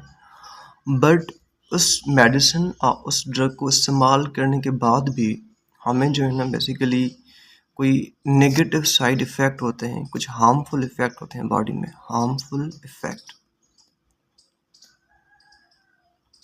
हार्मफुल इफ़ेक्ट या अनइंटेंटेड इफ़ेक्ट जो हमने कभी नहीं सोचे होते। अनइंटेंटेड इफेक्ट, इसको आप हार्मफुल इफेक्ट को नेगेटिव साइड इफेक्ट भी बोल सकते हो, negative side effect, because sometime positive side effect भी होते हैं, लेकिन जो एडवर्स ड्रग रिएक्शंस हैं these are negative side effect, ठीक है। तो हम ड्रग को क्यों यूज़ कर रहे थे? For our betterment, for our treatment, but इससे हमारी बॉडी में नेगेटिव साइड इफेक्ट जनरेट हो रहे हैं, हार्मफुल इफेक्ट जनरेट हो रहे हैं, तो these are known as adverse drug reactions, ठीक है। अच्छा, एक चीज़ याद रखना कि जो एडवर्स ड्रग रिएक्शंस है ना, एडवर्स ड्रग रिएक्शंस ये हमेशा हार्मफुल होते हैं, ये कभी भी हमारी बेटरमेंट के लिए नहीं हो सकते, ये हमें हमें हमेशा जो है ना नुकसान देते हैं। लेकिन जो साइड इफ़ेक्ट है ना, साइड इफ़ेक्ट समटाइम हमारे लिए पॉजिटिव भी होते हैं, समटाइम हमारे लिए नेगेटिव भी होते हैं। साइड इफ़ेक्ट समटाइम हमारे लिए पॉजिटिव भी होते हैं, साइड इफ़ेक्ट समटाइम हमारे लिए नेगेटिव भी होते हैं। कैसे? देखें, मैंने आपको एग्जांपल कोट किया जिंकजो बायलोबा प्रोडक्ट का। जिंकजो बायलोबा की कोई भी प्रोडक्ट हम लेंगे, कोई भी ऐसी ड्रग जिसका फार्मूला जिंकजो बायलोबा होगा, तो वो ड्रग बेसिकली कोई डॉक्टर क्यों रिकमेंड करते हैं? Because of memory boost. अगर आप अपनी मेमोरी को बूस्टअप करना चाहते हैं, ठीक है, तो डॉक्टर हमेशा रिकमेंड करेगा भाई जिंकजो बायलोबा की प्रोडक्ट्स को आप यूज़ करो। कोई ऐसी ड्रग होगी जिसके ऊपर जिंकजो बायलोबा लिखा होगा, ठीक है। अच्छा, जिंकजो बायलोबा प्राइमरली हम क्यों यूज़ कर रहे हैं? मेमोरी को बूस्टअप करने के लिए, बट इसके कुछ और भी इफेक्ट हैं, लाइक एस जिंकजो बायलोबा की वजह से हमारी मसल स्ट्रेंथ बढ़ती है, ठीक है। अच्छा, जिंकजो बायलोबा की वजह से मैंने आपको बताया हमारी रिप्रोडक्टिव हेल्थ, जेनिटल्स के अंदर ब्लड फ्लो बहुत ज़्यादा इम्प्रूव हो जाता है, रिप्रोडक्टिव हेल्थ हमारी अच्छी हो जाती है, ठीक है। अच्छा, जिंकजो बायलोबा को यूज़ करने के साथ बेसिकली जो हमारे ब्रेन की तरफ ब्लड फ्लो ना वो भी बहुत ज़्यादा इंक्रीज हो जाता है, ब्रेन की तरफ ब्लड फ्लो बहुत ज़्यादा इंक्रीज हो जाता है। अब देखें, ये जो हमने ड्रग यूज़ की है किसके लिए यूज़ की है? मेमोरी को बूस्टअप करने के लिए, बट क्या हम मसल स्ट्रेंथ को इंक्रीज करने के लिए यूज़ कहीं नहीं, क्या हम रिप्रोडक्टिव हेल्थ को इम्प्रूव करने के लिए यूज़ कहीं नहीं है, ठीक है। तो अगर आप देखें, अगर आप किसी एंड्रोलॉजिस्ट डॉक्टर के पास जाओगे जो बेसिकली मेल रिप्रोडक्टिव हेल्थ को कंसल्ट करता है, तो अगर आप उसको ये बोलोगे कि भाई मुझे बेसिकली रिप्रोडक्टिव इशू है, ठीक है, तो वो आपको कभी भी जिंकजो बायलोबा नहीं देगा। बट ये है कि जिंकजो बायलोबा इस चीज़ को बेटर करता है, तो ये जो इफेक्ट है ना ये इसके पॉजिटिव साइड इफेक्ट हैं। क्या है? पॉजिटिव साइड इफेक्ट है, ठीक है। बट नेगेटिव साइड इफेक्ट भी हो सकते हैं। अगर हम बात करें जिंकजो बायलोबा, तो ऐसे पेशेंट जिनके अंदर टेकीकार्डिया है, मीन्स जिनके अंदर पल्स प्रेशर बहुत ज़्यादा है, ठीक है, तो टेकीकार्डिया वाले बंदे कभी भी जिंकजो बायलोबा यूज़ ना करें, ठीक है, क्योंकि जिंकजो बायलोबा की वजह से हार्ट बीट थोड़ी सी फास्ट हो जाती है। तो ऐसे बंदे जो बेसिकली अगर नॉर्मली भी सर्वाइव कर रहे हैं, ठीक है, एंड उनको जिंकजो बायलोबा मिल रही है, तो इनके अंदर थोड़ी सी टेकीकार्डिया की कंडीशन जनरेट हो जाती है, जिसकी वजह से इनका पल्स प्रेशर बढ़ जाता है। अब ये जो है ना ये इसका नेगेटिव साइड इफेक्ट है, ठीक है। तो जो साइड इफेक्ट है ना, ये समटाइम पॉजिटिव होते हैं, समटाइम नेगेटिव होते हैं। अगर हम इसको दूसरे एग्जांपल से समझ लेते हैं, अगर हम बात करते हैं कि कॉर्टिकोस्टेरॉइड्स की, कॉर्टिकोस्टेरॉइड्स बहुत अच्छा अपना इम्पैक्ट देते हैं। किसी भी पर्पस के लिए हम कॉर्टिकोस्टेरॉइड देते हैं तो वो बहुत ज़्यादा अपना इफेक्ट शो करते हैं एंड फास्टली क्विकली अपना इफेक्ट शो करते हैं। स्पेशली अगर हम इन्फ्लेमेशन की केस में कॉर्टिकोस्टेरॉइड्स देते हैं तो इन्फ्लेमेशन को बहुत अच्छे एक्सटेंट तक वो कम कर देते हैं थोड़े टाइम के अंदर। लेकिन कॉर्टिकोस्टेरॉइड्स का हमारे किडनीज के ऊपर बहुत ज़्यादा नेगेटिव इम्पैक्ट होता है, किडनीज को खराब कर देते हैं। These are negative side effect. इसलिए most of the time doctors किसी बंदे को कॉर्टिकोस्टेरॉइड्स कभी भी सजेस्ट नहीं करते। या एंटी डिप्रेशन के बारे में मैंने आपको बताया कि एंटी डिप्रेशन को तो खत्म करता है, एंग्जाइटी को तो खत्म करता है, ओसीडी को तो खत्म करता है, but anti depressant memory loss भी करता है। तो जो मेमोरी लॉस है इसका नेगेटिव साइड इफेक्ट है। ठीक है। सो इस तरह से साइड इफेक्ट पॉजिटिव भी हो सकती हैं एंड नेगेटिव भी हो सकती हैं। लेकिन जो एडवर्स ड्रग रिएक्शन है ना, दीज आर ऑलवेज हार्मफुल। कभी भी एडवर्स ड्रग रिएक्शन हमारे लिए पॉजिटिव नहीं हो सकता। अच्छा, एडवर्स ड्रग रिएक्शन कौन कौन से हो सकते हैं? किसी भी मेडिसिन के एडवर्स ड्रग रिएक्शन कौन कौन से हो सकते हैं?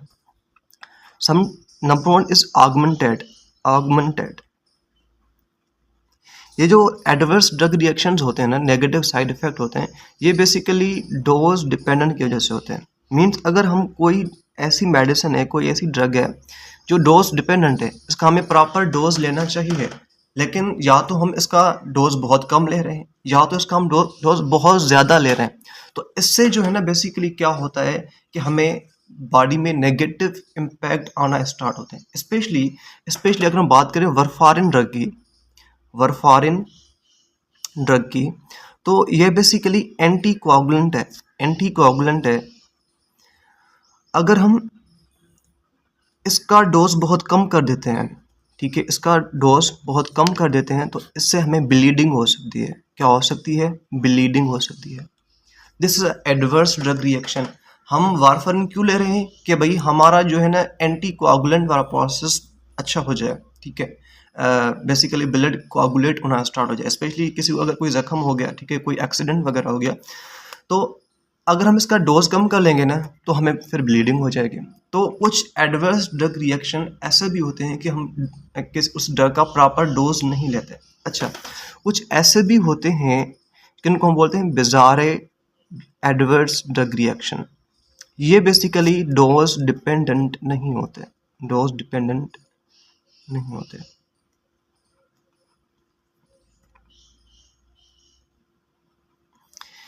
ठीक है, हम प्रॉपर डोज भी ले रहे हैं ऐसे किसी मेडिसिन का, उसके बावजूद भी उसके एडवर्स ड्रग रिएक्शन हो रहे हैं, तो these are known as bizarre adverse drug reaction. ये बहुत कम होता है, रेयर केस में होता है।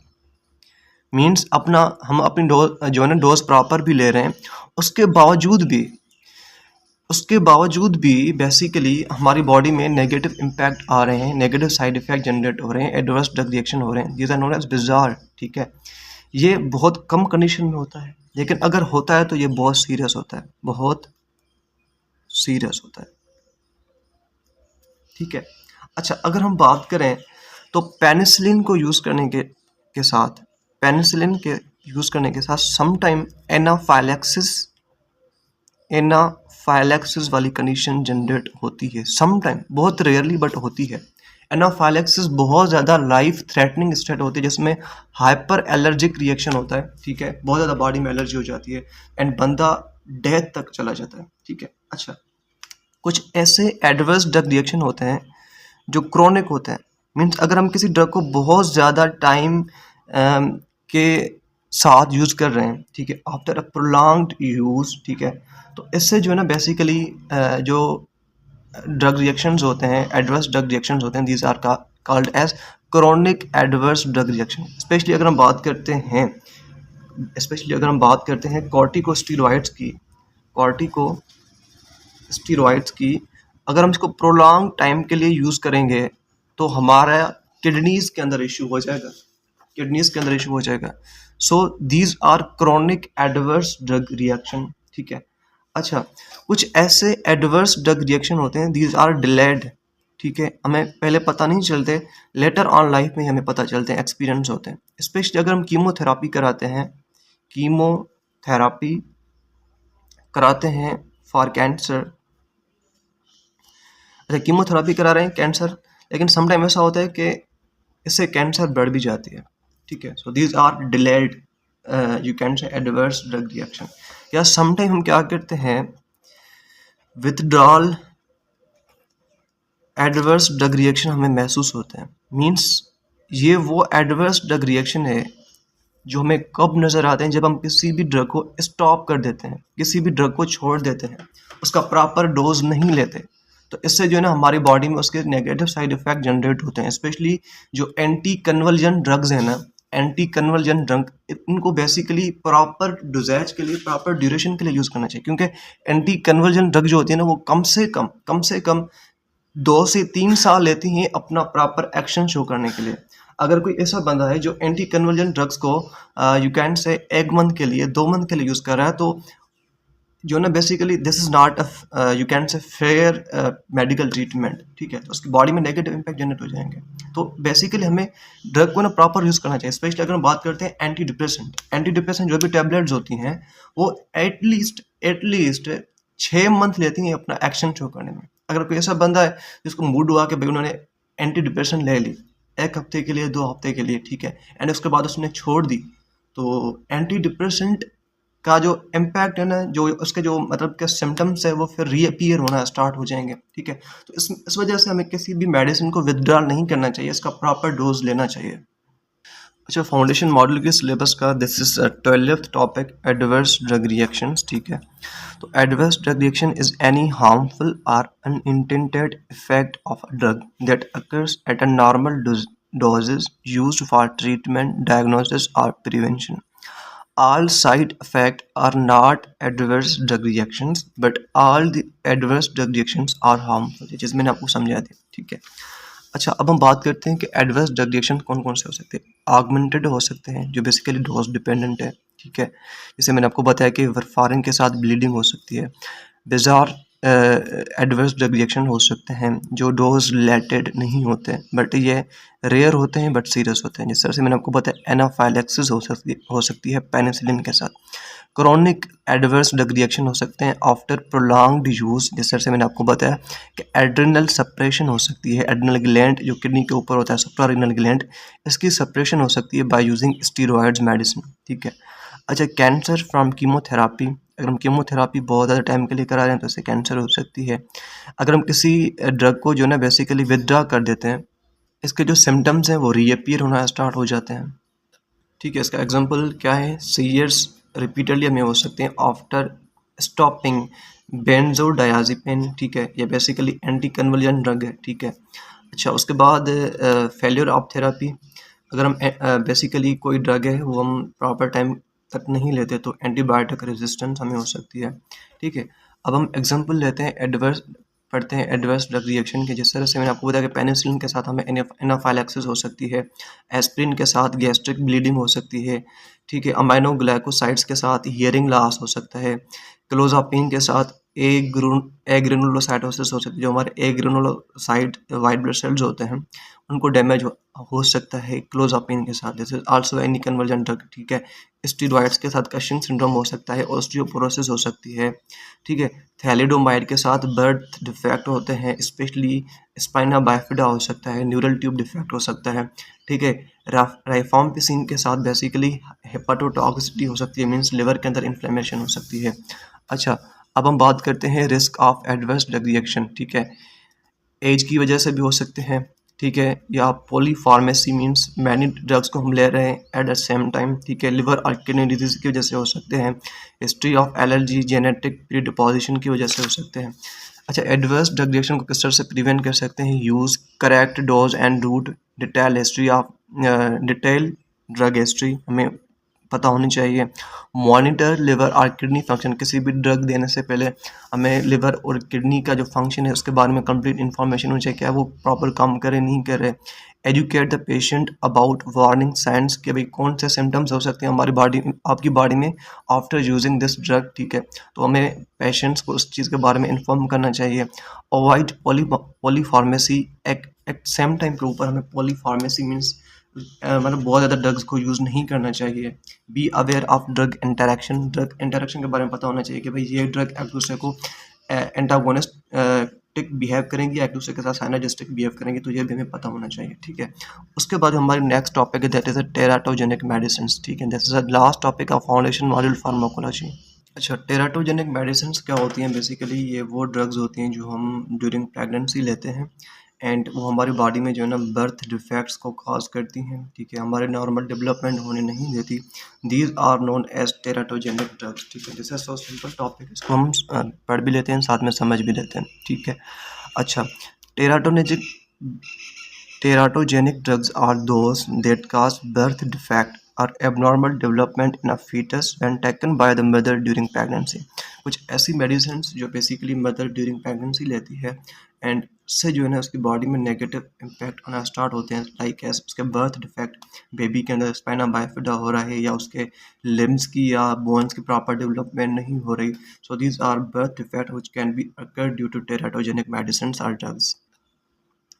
अच्छा, तो terato means monster and genesis means formation of abnormal fetus, ठीक है।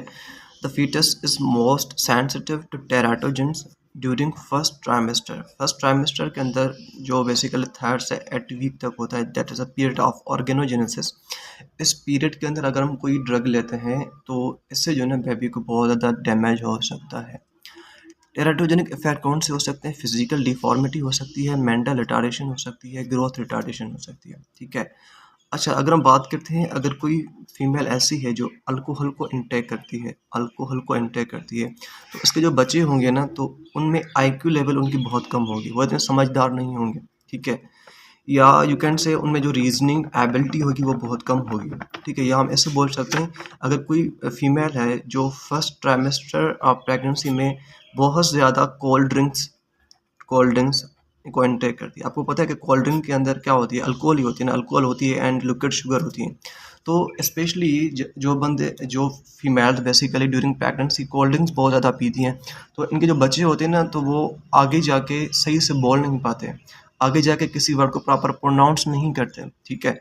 तो इस वजह से जो है ना अल्कोहल रिलेटेड जितना भी स्टफ़ है ये हमें अवॉइड करना चाहिए ड्यूरिंग प्रेगनेंसी, ठीक है, स्पेशली फर्स्ट ट्राइमेस्टर के अंदर।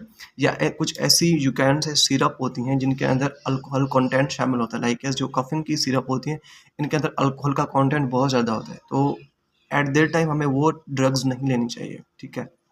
अच्छा, उसके बाद क्लिनिकल पीरियड्स इन प्रेगनेंसी अगर हम बात करें तो 0 to 2 वीक्स में अगर हम ऐसा करते हैं तो या तो कोई अफेक्ट नहीं भी हो सकता या तो मिसकैरेज हो सकता है।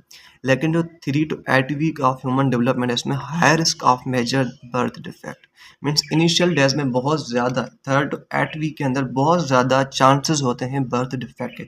इसलिए इस स्टेज में फीमेल को यू कैन से ना कॉन्साइज रहना चाहिए। After 8 week that is a functional defect हो सकते हैं ब्रेन के अंदर, आइज़ के अंदर, जेनिटेलिया के अंदर, ठीक है। कॉमन टेराटोजेनिक ड्रग्स कौन सी हैं? लाइक इसके एग्जाम्पल्स यहाँ पे दिए गए हैं। जैसे से थैलिडोमाइड, ये बेसिकली क्या करती है? लिम्ब डिफॉर्मिटी की जो है ना बेसिकली रीज़न बनती है, ठीक है। आयसो ट्रीटिनोइन से ये बेसिकली क्या है? विटामिन ए का डेरिवेटिव है जो हम बेसिकली एक्नी को ट्रीट करने के लिए यूज़ करते हैं। इससे बेसिकली सीवियर ब्रेन डिफेक्ट हो सकते हैं, हार्ट डिफेक्ट हो सकते हैं, फेशियल डिफेक्ट हो सकते हैं। वारफारिन जो मैंने आपको बताया कि ब्लड क्लॉटिंग के लिए यूज़ की जाती है, ठीक है। अगर कोई मदर ब्लड क्लॉटिंग के लिए वारफारिन यूज़ करेगी तो उसका जो बच्चा होगा ना उसके साथ उसके अंदर बोन डिफॉर्मिटीज़ होंगी, ब्लीडिंग का इशू होगा, ठीक है। एसी इनहेबिटर के साथ किडनी फेलियर हो सकता है, इसका डिफॉर्मिटी हो सकती है। टेट्रासाइक्लिन के साथ जो बच्चा पैदा होगा उसका डिस्कलर टीथ होगा, पुअर बोन ग्रोथ होगी। वल्पोरिक एसिड के साथ जो है ना बेसिकली न्यूरल ट्यूब डिफेक्ट होंगे, स्पेशली स्पाइना बाइफिडा या एनेन्सेफली, ठीक है। फिनाइटोन के साथ बेसिकली फीटल हाइडेंशन सिंड्रोम हो सकता है, ठीक है, इसमें बेसिकली ग्रोथ इश्यूज हो सकते हैं, फेशियल डिफेक्ट्स हो सकते हैं, ठीक है। मिथ और ट्रिग्जैक्ट के साथ बेसिकली मिसकैरेज भी हो सकती है या ग्रोथ रिटार्डेशन हो सकती है। कार्बामाज़ेपिन के साथ बेसिकली ये भी बेसिकली एंटीकन्वर्जेंट ड्रग है, इसके साथ बेसिकली स्पाइना बाइफिदा हो सकता है, ठीक है। अल्कोहल बेसिकली बिल्कुल भी नहीं लेना चाहिए इसके साथ। जो बच्चा पैदा होगा लो आईक्यू लेवल उसकी होगी, स्मॉल हेड होगा, फेशियल एब्नॉर्मलिटीज़ होंगी, बोलने में उसको बहुत ज़्यादा इशू होगा, ठीक है। फिर उसको स्पीच थेरापी देनी पड़ती है, ठीक है। स्पीच थेरापी के साथ वो ट्रीट हुआ तो ठीक है, अदरवाइज़ उनका आईक्यू लेवल तो डिस्टर्ब ही रहता है, ठीक है। साइटोटॉक्सिक ड्रग्स हमें नहीं लेनी चाहिए जिसकी वजह से ग्रोथ रिटार्डेशन हो सकती है। अच्छा, तो बेसिकली हमें क्या करना चाहिए? हमें बेसिकली ड्यूरिंग प्रेगनेंसी सेफ रहना चाहिए, ठीक है। कोई भी हमें जो है ना बेसिकली रिस्क वाली चीज़ नहीं लेनी चाहिए, like S avoid self medication, ठीक है। Always confirm the pregnancy before giving high risk drugs के डॉक्टर्स को भी ये कंफर्म करना चाहिए कि भाई आपको प्रेगनेंसी है कि नहीं, देन आफ्टर उनको जो है ना मेडिकेशंस प्रिस्क्राइब करनी चाहिए, ठीक है। अच्छा, तो that was all about pharmacology of foundation module, जिसको हमने जो है ना बेसिकली 2 लेक्चर्स के अंदर कंप्लीट किया। So that was all about from my side. तो it is kind request to all of you people के kindly subscribe my channel and like the videos, and if it is possible then share with your friends, ठीक है। Take care, अल्लाह हाफ़िज़।